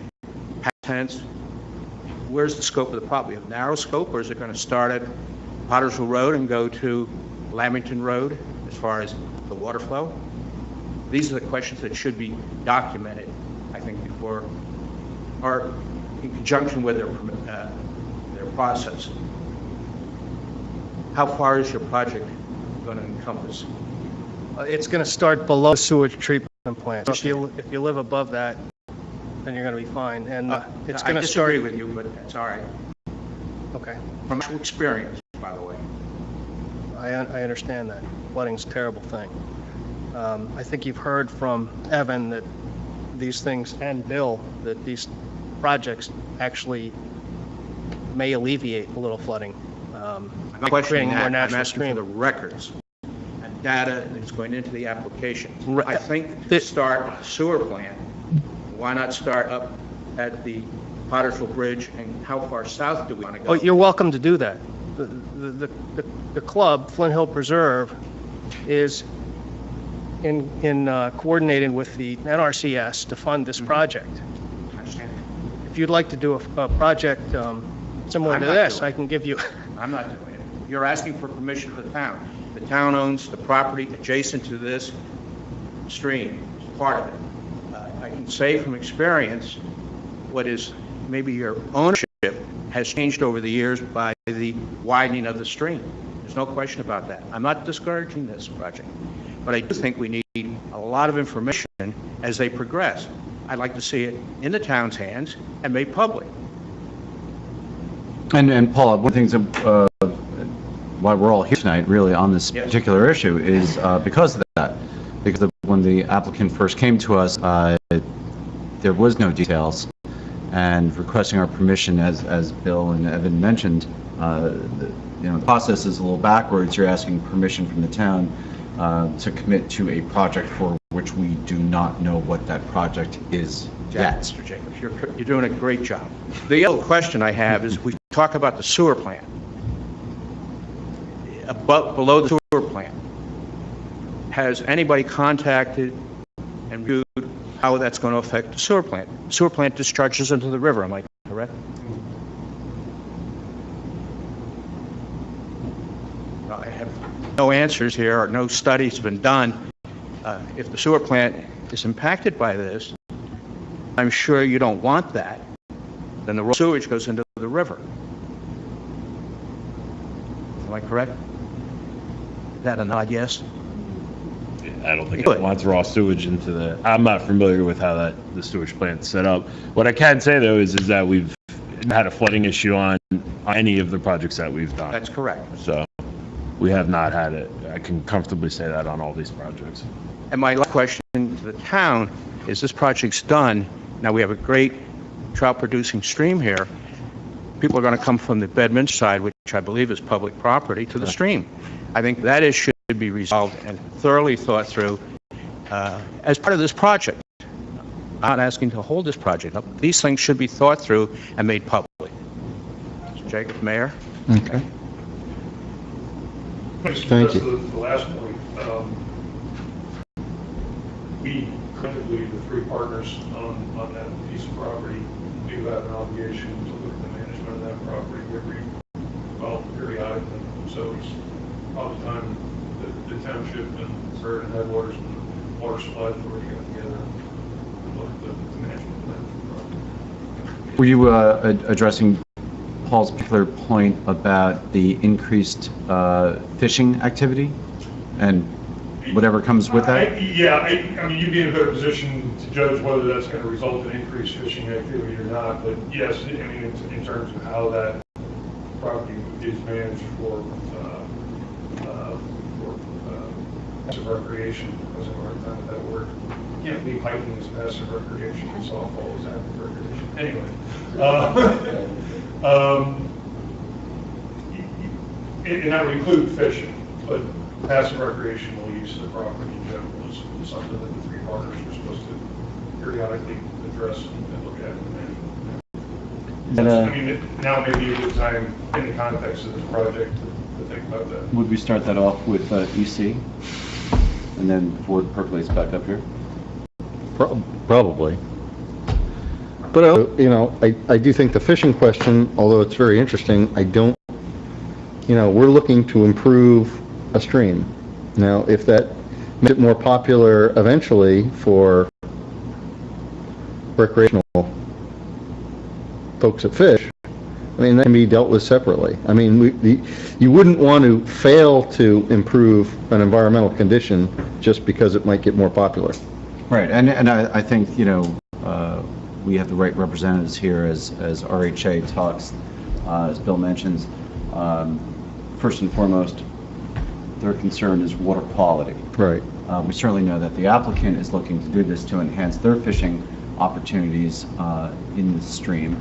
And frankly, from the Bedminster side, with being municipally and public owned, sure, if it's going to be a better fishing opportunity and provide better water quality, the prospects for additional fishing activity are going to follow, which I don't necessarily see as a bad thing. Also, to Mr. Bell's other question is simply from a transparency aspect. I mean, I think as Mr. Jacobs says, that's why we're all here tonight. Right. And I think, Paul, we echo your concerns with the idea that we're trying to make sure it's vetted. We're trying to make sure the public knows about it. and has able to get some eyeballs on it. And, So- and that it stays on course. I mean, Yeah. as we talked, the thing that this township committee said and the EC has said, we don't need the design yet. So we need to stay with the applicant and with RHA and with NRCS if we endorse the applicant, that we see the design and we see how the design evolves, how the design goes through NRCS scrutiny, how design goes through DEP scrutiny, and if it takes any left turns that our experts are concerned about, that we may rethink any approval if we are given any such approval. But it does sound like we get a second bite at the apple. Well, has council taken a look at that? I'd love for our council to see the appendix, just to go through and make sure that everything kind of says what we think it says. I don't know if he's had a chance to do that, because we just got the... I just got it, yeah. So, come on, John. And I'm listening to them make their presentations. So, that's something that I would be interested in just looking at a little Okay. through council. Mr. Mayor, if I may, I'm not opposing the project, but I do think there's a lot of questions that you are looking to have answered. And I think that the sewage plant on this stream should be part of this study. If nothing else, that the company that operates the sewage plant is aware of what is being proposed, because it will change the flows of the water. And it, passageway. Bill, your thoughts from a water quality standpoint? Well, both. Well, From a water quality standpoint? right, it's got the pump station right there? At least the process that I'm familiar with, we've always gone through with these projects in the past, the engineering review is included looking at both upstream and downstream impacts, which would include flooding issues, which is a water flow issue. As part of the process, with this project going forward, if it makes sense to include wastewater treatment plant, I would say we should look at the wastewater treatment plant as part of the engineering review. Upstream, this should not significantly impact flows coming into the wastewater treatment plant, at least not on a daily basis.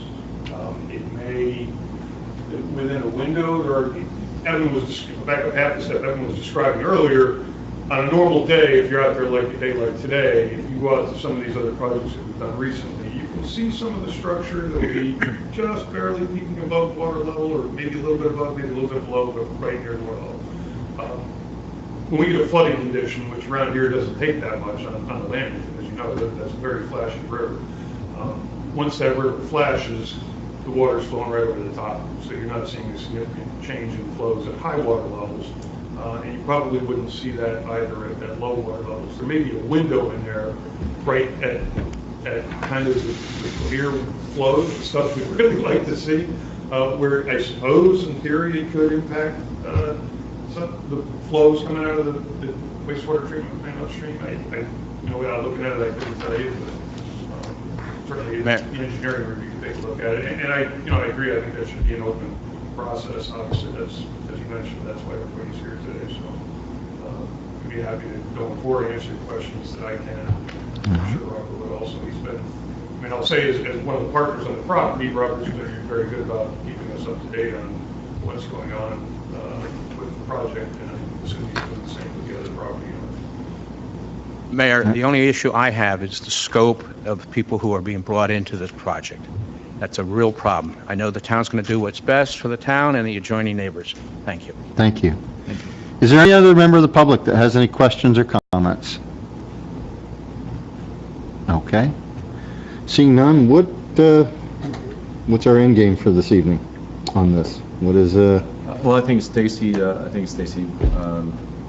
of hit the final issue, which is let John take a look at that appendix, confirm that it says what Evan says, that we do have a second and third and maybe fourth bite of the apple to withdraw an endorsement if we get one. Okay. And unless there's any other questions for Once that's RHA, reviewed, I yes. think I would feel more comfortable making a decision as to how we move forward after we take a look at that. all right? And Evan, the timeline is October? The deadline, is October, so we would need that letter by October, just showing, so we can move forward. I know that you guys are supportive of that, because if you're not, then there's no sense. Well, at least Evan, for your if you have a card or can send your contact information to Ms. Sullivan, so if I have any follow-up questions, I can just reach out directly to you. Correct. Yeah, and my programs people did not completely discount the fact that we may be able to get that letter. They just weren't able to find out for sure. But like I said, they assured me repeatedly, and I'm assuring I guess on the record here too, that they said that appendix would allow you to pull out from that. Yeah. And Evan, degree of certainty on the grant being approved? Not that it's a commitment. No, it's as Bill said, the Lamington has garnered some attention. There's even another project I really can't give much details on out of your jurisdiction. Also on the Lamington, we have a dam removal on Lamington. All that kind of ties together and makes it a attractive application. So funding should be secure for this funding cycle. So yeah, there's a high probability, I would say, that it would have a chance to get selected for funding. And dam removal in the burn mill, that is that in Bedminster or is that just over the line? Branchburg, isn't it? Is that Branchburg? Right on the line, isn't it? It's right on the line. Yeah, Oh, Tars? Branchburg, Bedminster, and both counties. And Reddington. Somerset County. Somerset County's been at the table. We could bring Bedminster, we could share those designs with you I should. Yeah. NRCS, the reason I look at these guys is because NRCS, the contract holder is them. I'm not at liberty to share anything with you without their permission. So if the, They really do treat you like a that's just how it's set up to be that way. But we're in a design process on that, so you haven't missed anything yet, so to speak, on that. We've gone through a similar process. We went through a very similar thought process, I think, to what many of you are going through, so it just sort of seems a lot backwards. But the logic to it obviously is, from a client's perspective, the logic is trying federal funding to make this project happen. If the federal funding will pay for the design, I gotta get the funding before I do the design. I obviously have the design before I do the project. Well, in there somewhere, I gotta make the engineering review happen. Well, maybe get federal funding to do the engineering review, fine, gotta include that in the funding package also. And so it was a little backwards from a private contract maybe, but the system works pretty well. And when we have a design from our mill, we can absolutely bring it by so folks can look at it. Since we don't have the design yet, give your expert opinion and your knowledge of the process that's used, as well as this stretch of the Lamington, what would be your assessment of the risk involved? Are we driving the car 30 miles an hour, 60 miles an hour, or 120 miles an hour in terms of what the risk might present itself to be down the road? In this case? Yes, in this specific case, yeah. I think I'm going to try to stick with your analogy. Let me say, I think you're driving through a residential neighborhood doing about 20 miles an hour with your foot on the brake. Because of the projects we've been involved in, 11 projects, our interest in them has always been a water quality issue. However, I haven't seen a single one of those projects that didn't also improve habitat and didn't also, to more or less extent, address flooding. I'm waiting for this guy to come up with a silver bullet to fix flooding. He hasn't done it for me yet. But all this stuff put together definitely helps. So are you going to go from 25 miles an hour to a dead stop on the flood issue? No. Might get you down to 20, which is definitely better than what you got now. It will definitely improve habitat. It will definitely improve water quality. By nature, when you look at the watershed, Lamington River is close to the end game, right? Your flooding occurs from the other things in the watershed, the impervious surface, the compaction, all that. So we can do some things at the Lamington. At Bird Mills, it's going to be a huge difference because I run the dam absolutely holds back water, and we have engineers from U.S. Fish and Wildlife Service and NRCS and that all say that, And in here, it's not surely not going to hurt anything. It may improve things a little bit, but it is hard to say. It'll be some dramatic difference one way or another on flooding when flooding really is a symptom of the entire watershed that you're dealing with here, So it's a lot more about habitat, some stabilization of some erosion, some sediment transport. That's really, where these projects are geared towards here. We have all your contact information. Yep. Judy has. John, do you have any from a DPW or construction? But there's an age-old, where are the kids going to go with their swimming hole? There are still a lot of good swimming holes in the river, dam or no dam, and a natural swimming hole is a lot safer than having swimming by the dam. Well, Larry, the project that they're proposing has no impact on flooding for us. Okay. All right, so hopefully, Mr. Bellard will take at it, help us out, and hopefully we can bring this to a resolution next meeting. Feel free to reach out anytime to me if there's anything I can do. And were you interested in leaving this copy of the design so you can see what you're getting into? Or Sure. So Thank you. All right. Okay. Thank you. Thank you all. Thank you. Anything else? Yes, absolutely. Who is my contact now? Is Colin, are you still my contact, or? Why we can, continue to make him the contact. He's now your Township Committee liaison. Well, thank you all very much. Thank you. Thank you. Thank you. All right, we are now back to our regular agenda here, back to some public hearings on ordinances. We have one ordinance, ordinance 2017-019, which is an ordinance authorizing the Township of Bedminster to accept the donation of the real properties identified as Lot 1, Block 54, Lot 2.01, and Block 53 of the tax map of Bedminster Township, consisting of 6.8 plus or minus a couple acres in total for the open space and related purposes for the New Jersey DOT in connection with this 287, 78, 202, 206 interchange improvement project. So this ordinance authorizes, ratifies, and approves the Township of Bedminster acceptance of the donation of the real property, Lot 1, Block 54. Same thing I just said. Now, the bottom line is, this has been a long time in coming. With the interchange improvement, the state had to take back some land. To take back some land that was already preserved, they had to give us more land to preserve, and this is what that is. Can I motion to open the public hearing? Motion to open Second. public hearing. All in favor? Aye. Thank you. Any comments, questions? Any member of the public that wishes to be heard on this issue? Any member of the dais? Seeing none. Can I get a motion to close the public hearing? So moved. Second. Again, all in favor? Aye. Do I have a motion for ordinance 2017-019? So moved. Second. Roll call vote, Mr. Stevenson. Aye. Mr. Hickey. Aye. Mr. Jacobs. Aye. Ms. Santucci. Aye. Mayor Parker. Aye. Thank you. We have one item on the consent agenda. Can I get a motion for the consent agenda? So moved. Second. Roll call vote, Mr. Stevenson. Aye.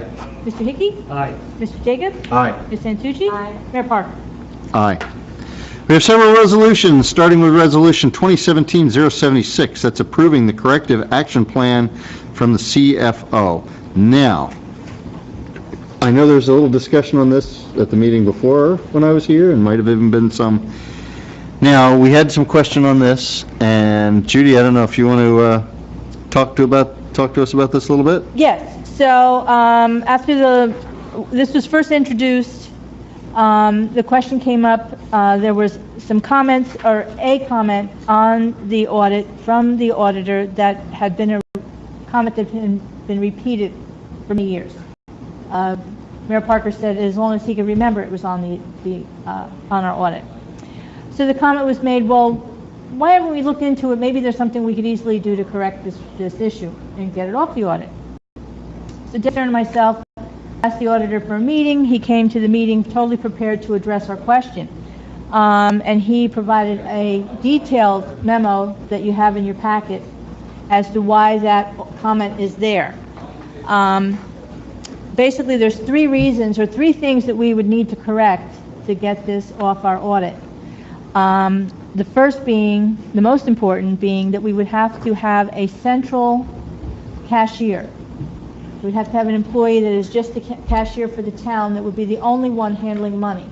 Right now, we have different departments that both take the money, transmit the money, do the report, the reconciliations about the money. and we would need to divide that up and have just one person collect the money. For example, you go over to the court to pay a speeding ticket, the court personnel would give you a receipt for what that ticket would cost you, and you would then need to walk over to the main municipal offices to see the cashier and pay the cashier, and return to the court with your receipt to show that you paid that fee. Same thing for a dog license, for a tax bill, for any fee you would pay at the municipal level. The auditors indicated that they did not know, in one town, I believe, You mentioned. that currently has an employee that does this, that is solely designated for this purpose. It requires that the residents jump through a lot of hoops, and it can, make a lot of extra work for a resident. You may get a lot of complaints. Currently, again, a lot of our employees deal with funds. We have the same people taking in funds that are depositing the funds at the bank, or the same people who accept the funds might help with reconciliation of those bank statements. And those totally, to get this comment off, we have to only do one of those functions, where now they might do 2 or 3 of those functions. We just don't have enough employees to spread that out amongst enough people.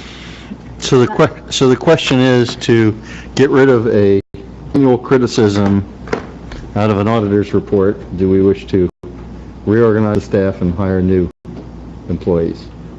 Well, one of the other comments was, and it was my impression that there were other similarly sized municipalities who operate similar to as we do currently, that are not getting this comment in their audit. Did the auditor have any indication of why? Specifically, that question, and he said pretty much some form of the same comment. It might be not in the exact same words, but some form of this comment is pretty much in all audits out there, other than Nutley. That's all he could tell us. And the auditor came with the 2 gentlemen that actually physically do our audit here on site. So we're happy with the fact that we now have a very detailed memo from the auditor of what needs to be done and why the comment is there, and we can point to it to say, this is why we have the comment multiple years in our audit. So we're happy for that, but I don't know that we're going to change it anytime soon. Okay. Yeah. That was the inquiry. And one of those things that it's good to have fresh sets of eyes and fresh blood on the township committee every couple of years, because you got to ask these questions, and it's easy to just roll your eyes. Yeah, we did it like that last year. We've always done it that way. It's always the best excuse, and just kind of roll with it. But you know what? Every once in a while, you got to scratch the surface and see what and see why. So I applaud the question. I'm grateful for the research, but I have the opinion we press on the way we have. So, right. So, can I get a motion for Resolution 2017-076? I don't think that would be approving the action plan. Which is that due to budgetary constraints and that we are changing right. the process. Right. That we're not changing the process. So, can I get a motion for that? Second. All in favor? Aye. Thank you. Resolution 2017-084, that's supporting the Drive Sober or Get Pulled Over grant for 2017. Any comments or questions? If not, I'll take a motion. So moved. Second. All in favor? Aye. Thank you. Resolution 2017-085, authorizing the cancellation of taxes per the Somerset County Tax Board. Judy, you want to just give us a little? So, the appeals, they ultimately end up, for those that were not able to resolve in-house, between the auditor and our attorney, they do go to the Somerset County Tax Board, who then resolves them. And as a result, the ones before you will be getting a refund. Any comments or questions? If not, I'll take a motion. So moved. Second. Because this does deal with funding and taxes, I do have to do a roll call vote. Mr. Stevenson? Aye. Mr. Hickey? Aye. Mr. Jacobs? Aye. Ms. Santucci? Aye. Mayor Park? Aye. Thank you. And finally, Resolution 2017-087. This is new today, authorizing the award of contract to JTG Construction, Inc. for the Meadow Road Improvement Project to the amount, in an amount not to exceed $200,015. And John, how's that going? Should we pass this? Or are we? We are within, but we're not. Mm-hmm. Very happy. The engineer's estimate when it was put out there was $271,000 and change, and the bid came in at $200,000. So it looks as though where the biggest savings are in blacktop and some milling and traffic control. For some reason, he didn't put in a lot of money for traffic control. All right. So we're in good shape at this point in time. The grant that we got. Yeah, was- we put $325,000 in the capital budget for the project, plus an additional 50 for the engineering, so for a total of 375. We got a grant from the state for $233,500. The bid came in at 200. Yeah. So we won't get the full amount of the grant, but It's fine. we'll have like 125,000 that we can now take and apply to maybe next year's project, which we can let out. And John, is there anything, the engineer estimate was 270, and the next two closest bids were 250 and 267, closer to that engineer's estimate. Any concern at all that there's something missing from this proposal? Not that I can determine. I mean, it's just like any other contractor. We'll see how he does, but I mean, it just looks like somebody's hungry for business, and he came in with a decent number at this point in time. Just need to keep track of them and keep on them. Hopefully, there's not a lot of extras come along with the project. All righty. Can I get a motion for 2017-087? So moved. Second. All right. Roll call vote, Mr. Stevenson. Aye. Mr. Hickey. Aye. Mr. Jefferson. Aye. Mrs. Ritchie. Aye. Mayor Carter. Aye. Thank you. The bill list. Can I get a motion to approve the bill list pending the approval of individual invoices? So moved. Second. Roll call vote again, Mr. Stevenson. Aye. Mr. Hickey. Aye. Mr. Hickey. Aye. Mrs. Ritchie. Aye. Mayor Carter. Aye. Discussion items. Do we have anything up for discussion that's not? River Road Park. No, oh, yeah, I was getting to the next page, new business, and I am waiting to hear. Bated breath. Tell us, Mr.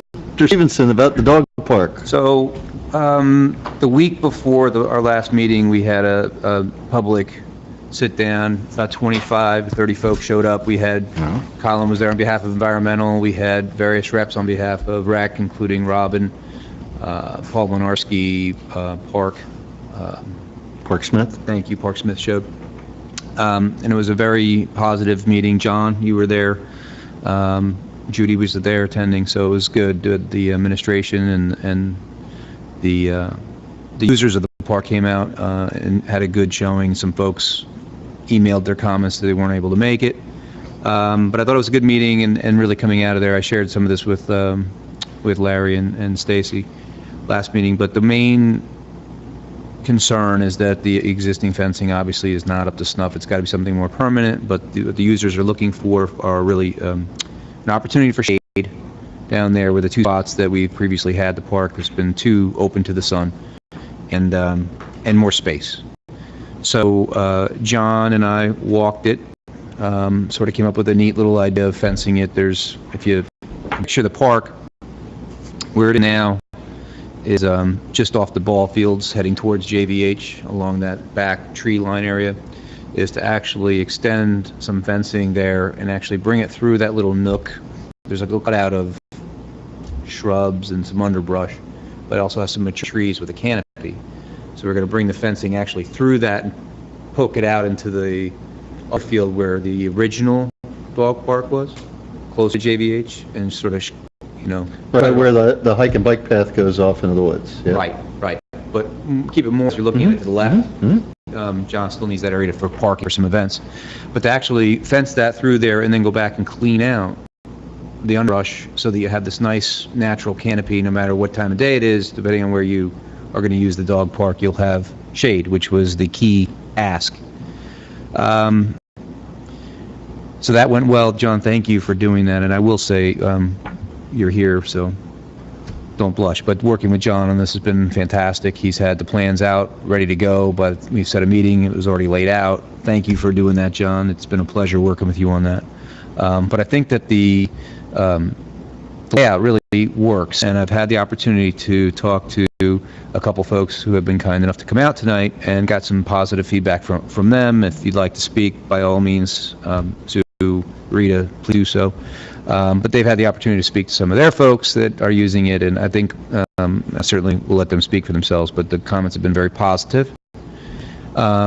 So much so that the group of users that are using the park have sort of come back to us and asked, well, what about some opportunities to fundraise?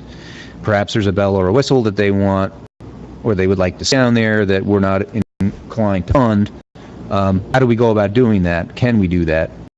So it's neat to see the initiative and the willingness of the constituents to show up and help out. So I know that, Judy, they had put a question to you, and we talked about not responding officially till we met, because we're at the point now, frankly, that I'm looking for the green light from you, as we heard earlier. John, you've got the order of the fence roughed out in terms of cost.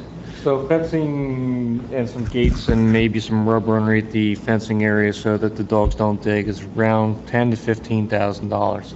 Probably in the high side of the $15,000 at this point in time. So that'll get you the underbrush and everything we're working on right now to get that cleared out. There's probably going to be some topsoil and some stuff that we need to do, but we can work on also. So for your budgetary concerns, the number that you threw out the last time, which is like $20,000, is probably not a bad number at this point in time. Okay. To get at least the fencing, the opening, a paved parking area for handicapped, if that's the case, and we're right there. Okay. That's the point. Is the yellow tape that's out there now, that's essentially... Sort of your sight line. Yeah, it was designed to give you the sight line on the one side and then see it on the other, so you visually connect it all up. Some of the other things that, obviously depending on cost, and we can stretch our nickels. Benches were the second biggest feature that the users have requested. So We have a program for that, though. I know we do. And if there's some fundraising that needs to be done, there's a great opportunity. My thought on the fundraising is that we could, the concern by the users is that, hey, look, if I want to donate $20 for a bench, I'd like to see that it goes to the bench and it's not going to some other rec function. And I think that if we were to talk to rec and create an arm of rec, dog park committee or what have you, right? We also have funds set up that can take donations and they can have earmarks on the donations. So I think that we can do that, and I also think it would behoove the folks that are looking to do this to actually come within rec to get the benefit of being under the arm of the municipality for liability purposes if something were to go wrong. But that was sort of my thought, is to see who's interested in it and have sort of a subcommittee, within the under the brick of rec.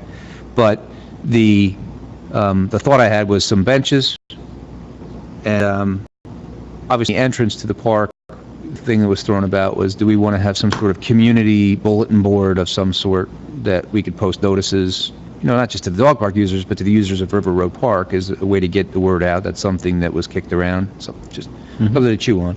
And then obviously the entrance to the park, burnout is one of the main things, and burnout turns to mud. Mud's problematic. So thinking about some sort of walkway into the park and then paver or something, like a circle, if you will. So you can sort of disperse throughout, 180 degrees, so you're not wearing the same area in and out, causing dirt. But get benches up.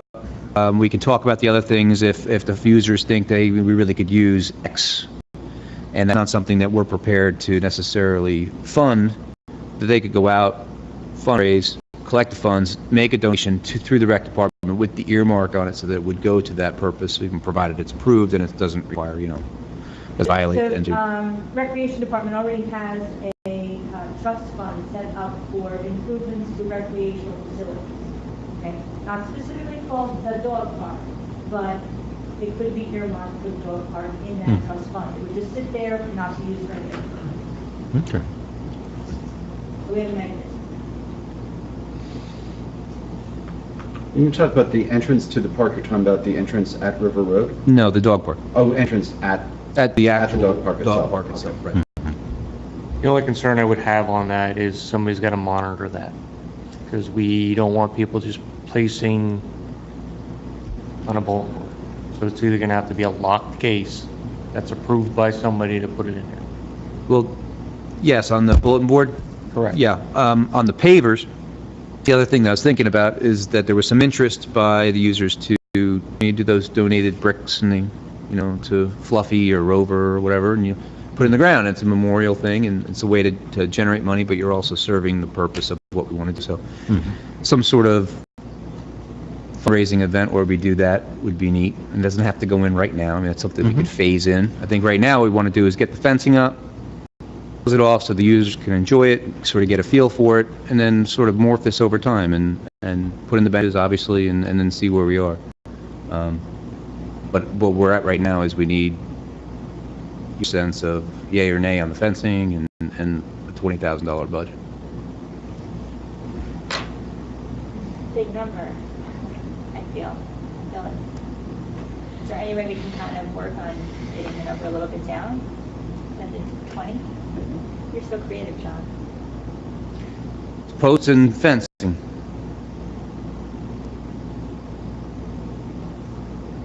Well, what, You need to butter up a little bit more. what John, fund, you're creative and... John, you're handsome, you're creative, no, but you always come through with thinking about ideas that are outside the box. Well, the labor is included, right? There is no labor cost. Yeah. No labor. what, what line of the budget would it come out of? Okay. And that was the problem we've had before, is the reason we never did anything with the dog park before in a larger scheme of things is because there was no capital improvement funding in the municipal budget to do that. We've cut a lot of that in the park line. We've cut back quite a bit on improvements to the park areas. So the comments that have come in the past that there's no money is correct, or we didn't put anything in the budget. Now that we have the open space fund that was approved by the voters last November, we now have a funding source that we can use to do these projects within the park systems. So, and again, we've had that discussion about we have a plan. And unfortunately, I've met with open space people and that plan still is non-existent at this point in time. So we need to come up with some kind of a management plan for that money. We do. And it's a different pot of money, but that 15 minutes ago, we just saved a lot of money on, Car insurance? well, but on Meadow Road, so. So, I mean, Yeah. is there a way to save some money? Potentially there is. Yeah. The number that we spoke about, the $20,000, is just, it's just a number. Until I get things laid out and figure out, get a hard number on the fencing and where we are, and if we're going to do rubber underneath the rails of the fence to keep the dogs from digging underneath. I mean, those are all the niceties that everybody wants, but if you're concerned that it's too much, then we need to either cut back, get just the bare bones in there, and then work from there. Can we take a look at it like we do pretty much everything else in print? Can we put some of those numbers together, look at what materials we need and how much it would be if we did, the small, medium, and large kind of? The thing I'll say, and yeah, I mean, we have to crunch the numbers, obviously, but the discussion was a River Road Dog Park discussion, and it at times bled over to Burnt Mills.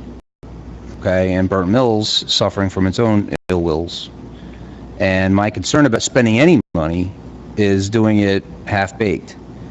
Because if you're in for $10,000, and next thing you know, you have complaints, and it's a $10,000 headache, I'd much rather spend $15,000 and not have the headache.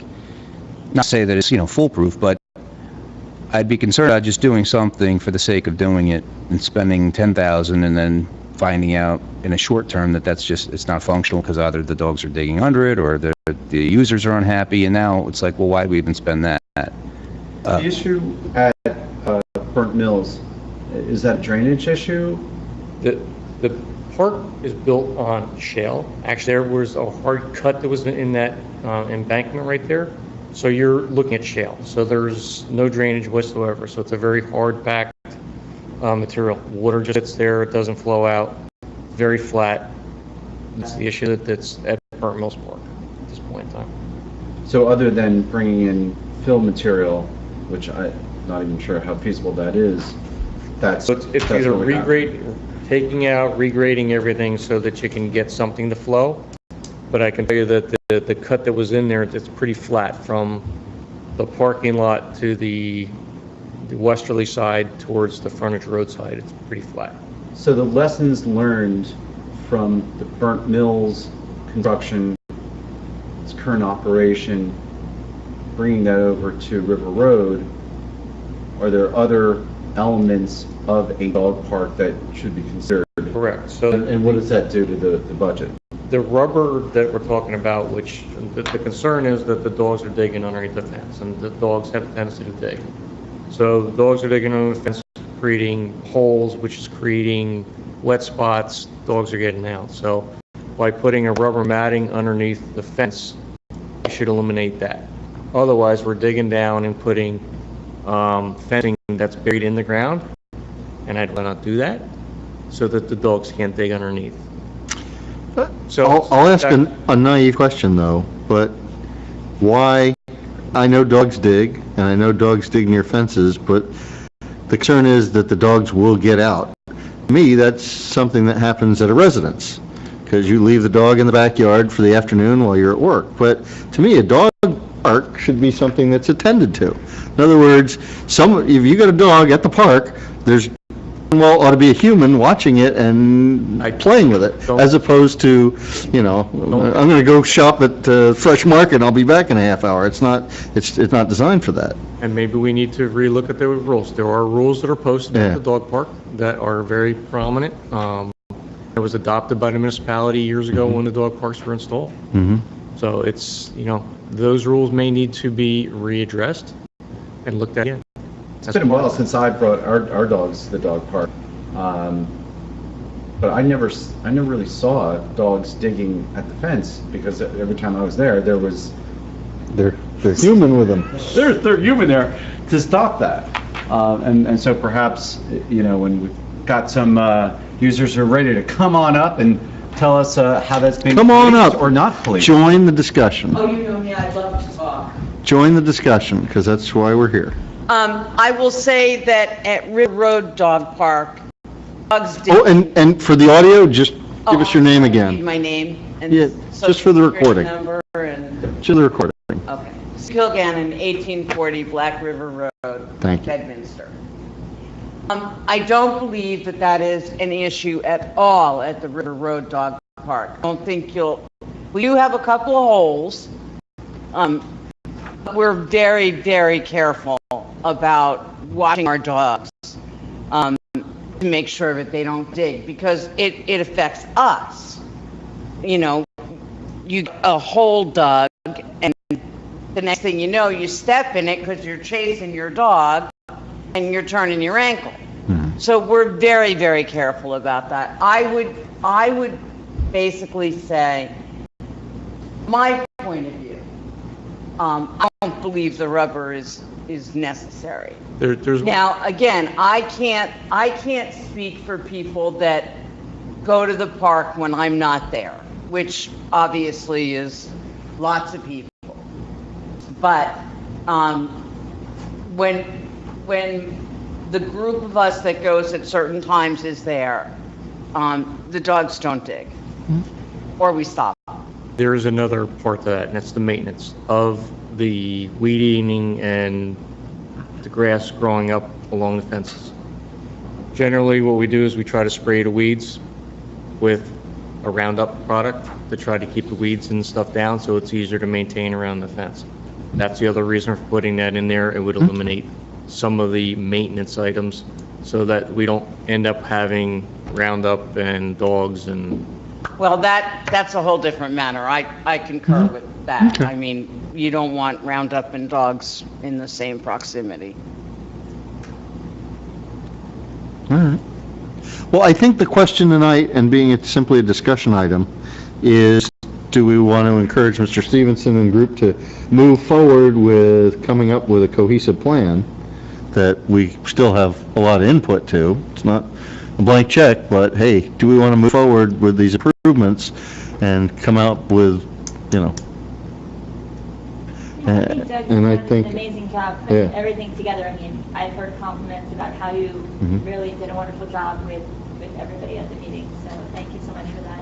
One of the things I was wondering though also, I know John mentioned open space, and they have for a long time been trying to put something together. They did talk about the dog park. Maybe we can involve the open space group at some level. I know that they haven't met really this summer, and they're meeting in September.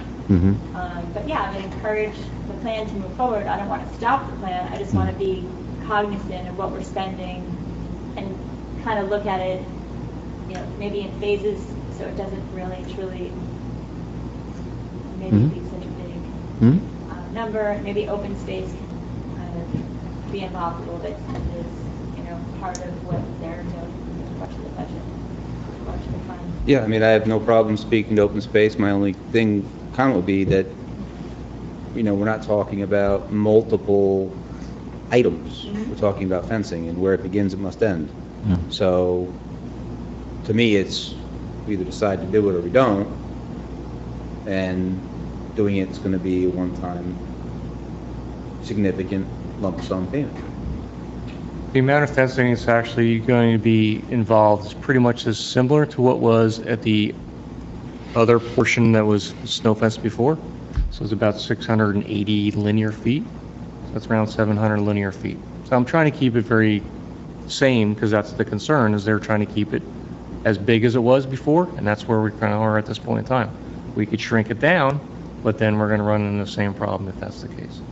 So my suggestion is at this point in time is let me continue with the project as it is right now. Once we get to a point where I can bring the vendor out here, I can get a hard number on fencing. We get that hard number, we can look at the entrance area and see how we're going to adopt and what we're going to do with that, and then we'll go from there. We can put it into a budget format at that point in time. That's fine. Yeah. Anytime I can kind of let open space know what's going on, maybe you can come speak with the group at the meeting and kind of get everybody together so that when the funding does need to be in place, they can kind of speak to, you know, in addition to what we're talking about. Works for me. All right. So appears that press on. Okay. Thank you. Thank you. Thank you. Old business. We just talked about the Lamington Restoration Project. Sale of 130 Hillside Avenue. Anything new? So yes, we had, there were 3 potential property owners. The request came, they wanted to review some of the environmental records we had for the property. Only the third only just came the other day, I think on Friday. So they've all had a chance to come in and review all the records. And the one property owner was trying to finalize what they thought their idea might be, and then they were negotiating with the other 2 property owners to come up with their final proposal as far. So they're not there yet. I got an email saying we need a little more time. All right. Roll call. Good. Okay, good. And LoSAP for And that's on me. I had someone put together a number of samples of different LoSAP agreements in neighboring towns. I kind of need an impartial fireman who doesn't have LoSAP to explain. Do you have anyone in town that doesn't? Anyway, never mind. No, that could be true. You know, if you talk to somebody who wants to see this happen or currently has, you get a little bit of a spin on it. I'm looking for talk LoSAP with somebody that isn't part of LoSAP. P-PAC Gladstone have LoSAP? No, they have LoSAP. They do? Okay. All right. All right. How about, what about Bernard's? I don't know what those Do you know? If we do, it was implemented so long ago that I probably haven't looked at it in over Well, 10, 15 years. I think we did have discussion that Tewksbury Township, which supports 5 departments, didn't more than half of their departments not have LoSAP? I have So- examples as well, and it's like each one is a different language, and I Yeah. need someone who isn't trying to sell me LoSAP Yeah. to explain it to me. All right. All right. So, not ready yet. Okay. And they have not been pressing further? No, their goal is to have this in place for January. Yeah. All right. All right, this brings us to the second and final installment of public comments. If there's any member of the public wishes to be heard, that microphone, speak into the mic, name, address, you know the drill. Brian Haggerty, Fairview Drive, etc. County Planning Report, as Mr. Jacobs mentioned earlier, September 7th, the meeting. Is the material from the county going to be available for public examination beforehand, or are they making a first-shot presentation? Should this be somewhere on the county website or available in Somerville as hard copy? I'm not up to speed on this. I believe the county, when I last spoke to the county planner, they were waiting on North Jersey Transportation Planning Authority to give them the final blessing to disseminate it on, it would be on their website. So if you go to Somerset County Planning, it may be up already. Okay. And did you say that the town committee is basically also going to be meeting for that September 7th? Because right now the agenda is... Noticed as a joint meeting, yes. On the agendas, it's only listed as... It's not on the website yet. Okay. It will be. Thank you. Second item, the corrective action plan and the comments about the single, thank you very much for not imposing a single cashier plan. And when they keep hitting you with this same comment, is the, 13th most affordable community? For number 13. Yeah, that's like 2.5 percentile on affordability. Maybe the folks in state government in Trenton should start looking at how things get done, because I would guess the single cashier is for accountability and avoidance of corruption. And I need say no more with the number of attorneys and politicians in the room and talking about the state government. Thank you. Thank you. Any other member of the public?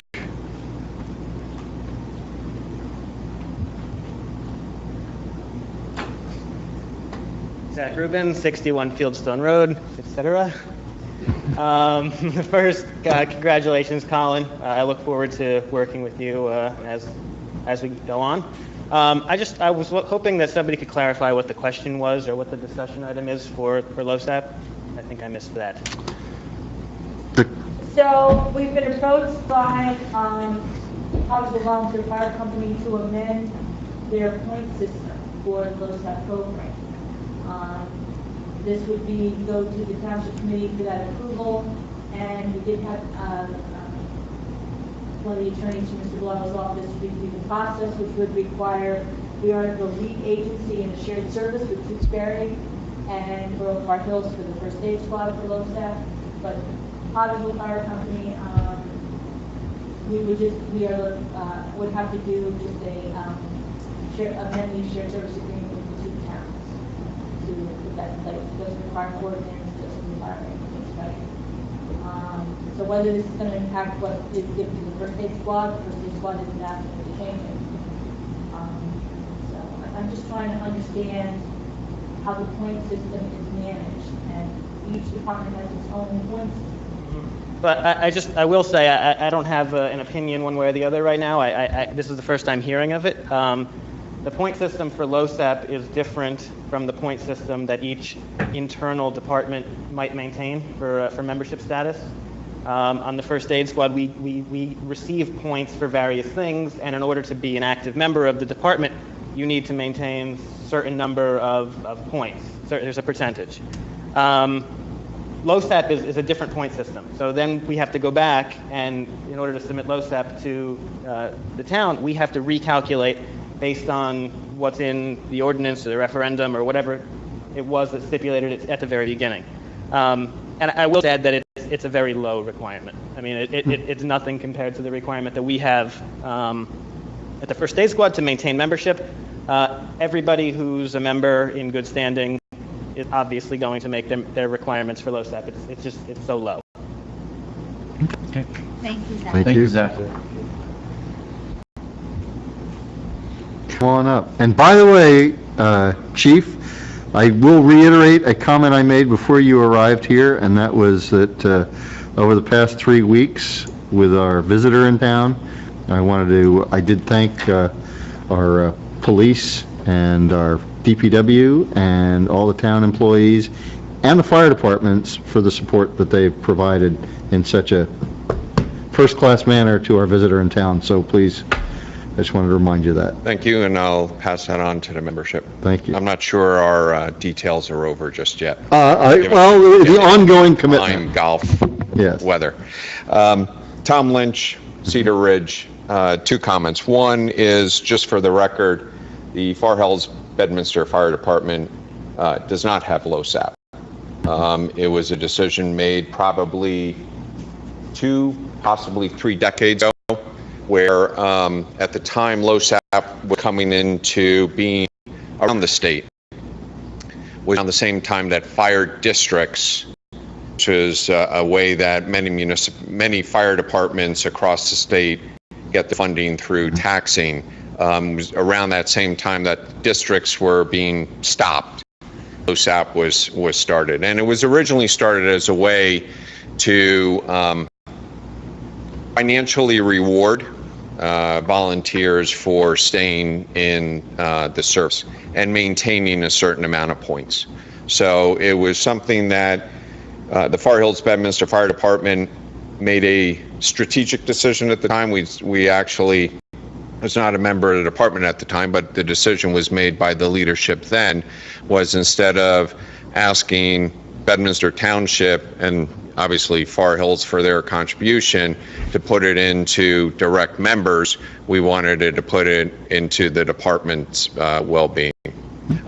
Secondly is, just for the record, we have 2 dogs, or had 2 dogs. We had to put our labs down this year. I'm a little surprised that we're actually thinking of spending as much as $20,000 on a dog park. So I guess I have a couple questions. Number one, and I don't think we have the details tonight, but I'd be curious to know what the township's revenue is on the dog tags. I mean, one of the things that as dog owners, at least in township, we've got to register the dogs on an annual basis. And whether or not, whether it's a surcharge or how those funds are actually, that do come in, what they are and how they're being applied. And whether or not that is a source of funding for whether the maintenance or in the expansion of the existing dog park. I understand that maybe there's open space funds that may be available, so if the money doesn't get used, we lose.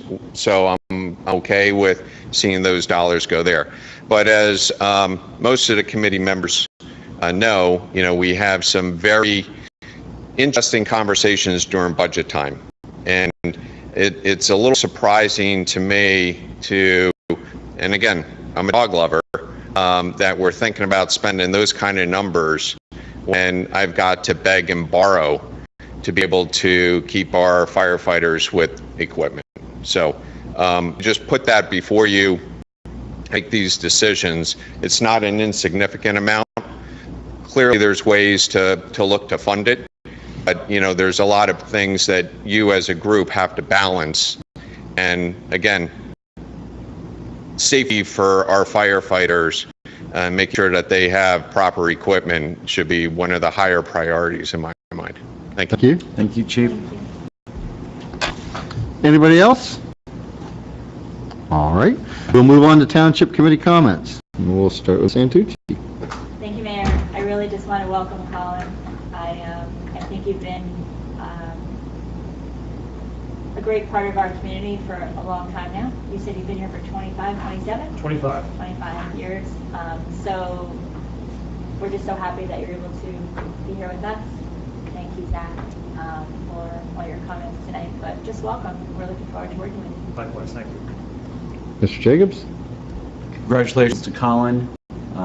You've still, I think Zach has a couple of years on you as far as time in Bedminster. 27? Yeah, so. But he doesn't remember them all. There you go. Congratulations, and once again, as we said earlier, we've got a great set of folks who are active, participate, and come out. And Zach, you are a shining star in Bedminster, as is Renee and Colin. Welcome. Mr. Hickey? I've said enough tonight, so I just want to be here and look forward to working hard with everybody.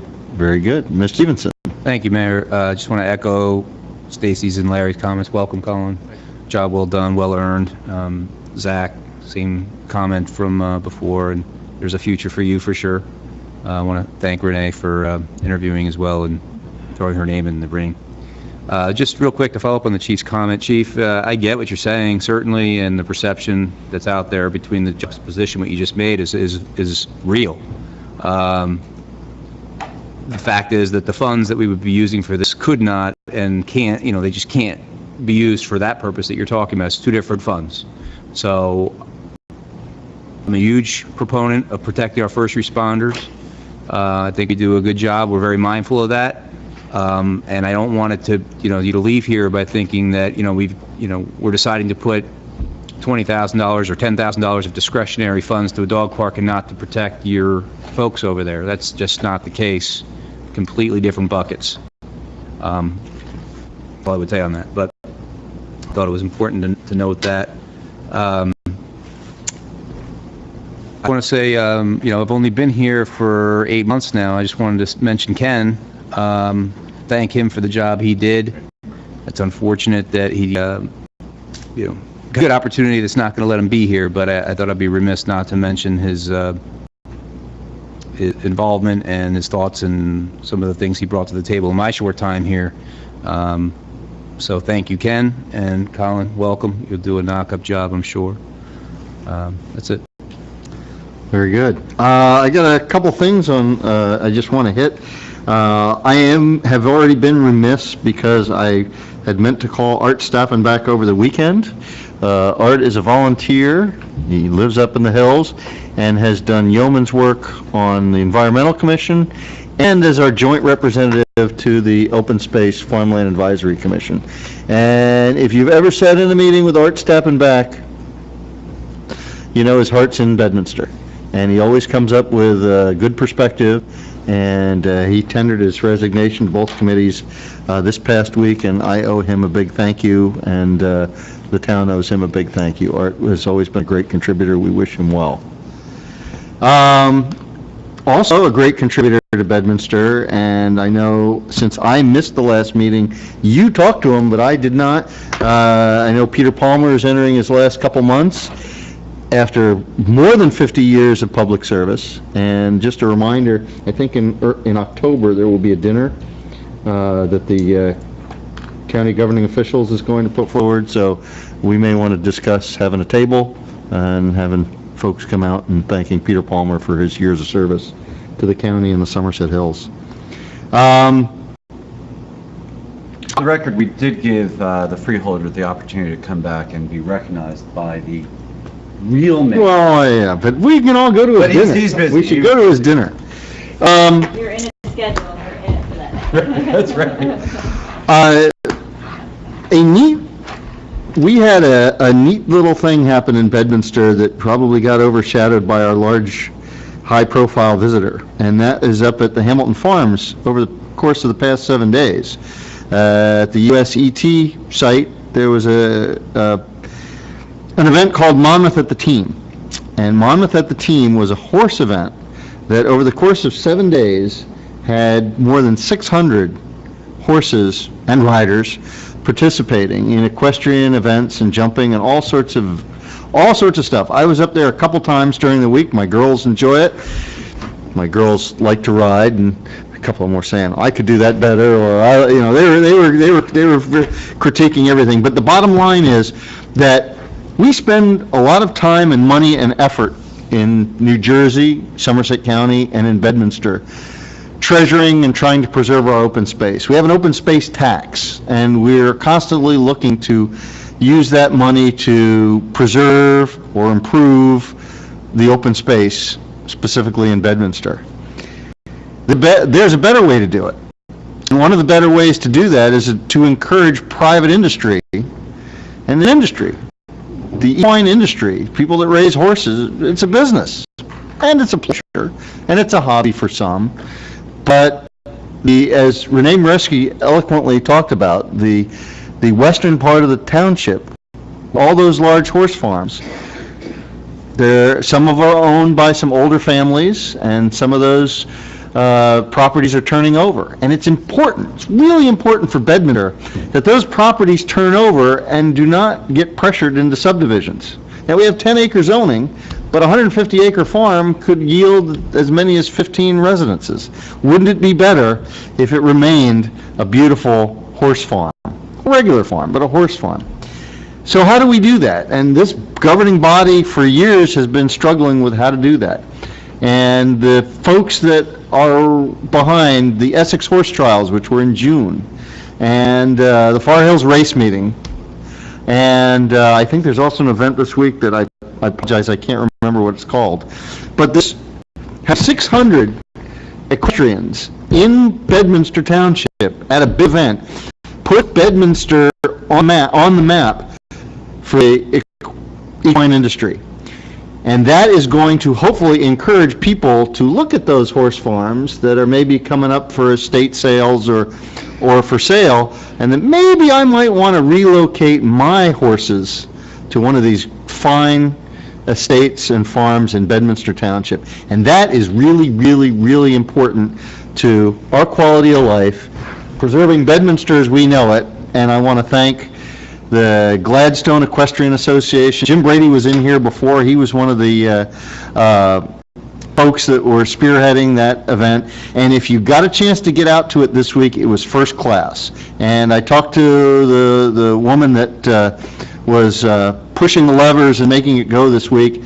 And all the VIP tables, all the advertising was sold out this week. And like I said, they had 600 entries. So it looked like a huge success. Now, hopefully that will beget itself next year and the year after they're going to try to go to a higher level with entrants so that they get the really creme de la creme of riders. And again, we want Bedminster on the national map for the equestrian industry, and we hope that that succeeds. And I just wanted to thank the folks that put it together. And next year, as you look at the calendar, and Zavalik, I was hoping was still here to hear me give the speech, but we got to get the word out. It's really important to support that. Even if you're not a big horse lover, it's an amazing spectacle, and that facility at Hamilton Farms is really something to behold, if you've not been there. It's very accessible because it's very easy to get to. We went yesterday. Yep. You drive up, and my husband, hands in his wallet to go, and the gentleman's there, and he hands you water and says, like, welcome. Yeah. And it doesn't really, if you want to walk around and look at the horses and look at the event, and it doesn't, it's very accessible for anybody who wants to go. Yep. Yep. So that was a big deal, and I hope it continues, and I hope it progresses, and I thank the people that did that. And finally, I want to echo some of the comments that were made earlier tonight. In just short of 3 years, Ken Olson made an impact on this committee. And he brought up a lot of things, sometimes in here, sometimes in executive session, and his perspective contributed to Bedminster Township, and we wish him the best of luck in future endeavors, and we thank him for his service. Having said that, I'm in my 7th year on the Township Committee, and as I look left and right on this committee, I think this is the strongest group of folks that I've served with. We're pretty darn close to it in many iterations of this Township Committee. So I'm pleased to be working with all of you, and I'm excited for the future. That, can I get a motion to go into executive session? We have one matter in executive session that's not going to result in a resolution or anything, for those of you that might sit around for things. Can I get a motion for executive session? So moved. Second? Second. All in favor? Aye. We'll see you in the back. Thank you very much.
We are live on audio, and it is 11:03, and we are out of executive session. And can I get a motion to adjourn? Moved. Second. All in favor? Aye. Good night.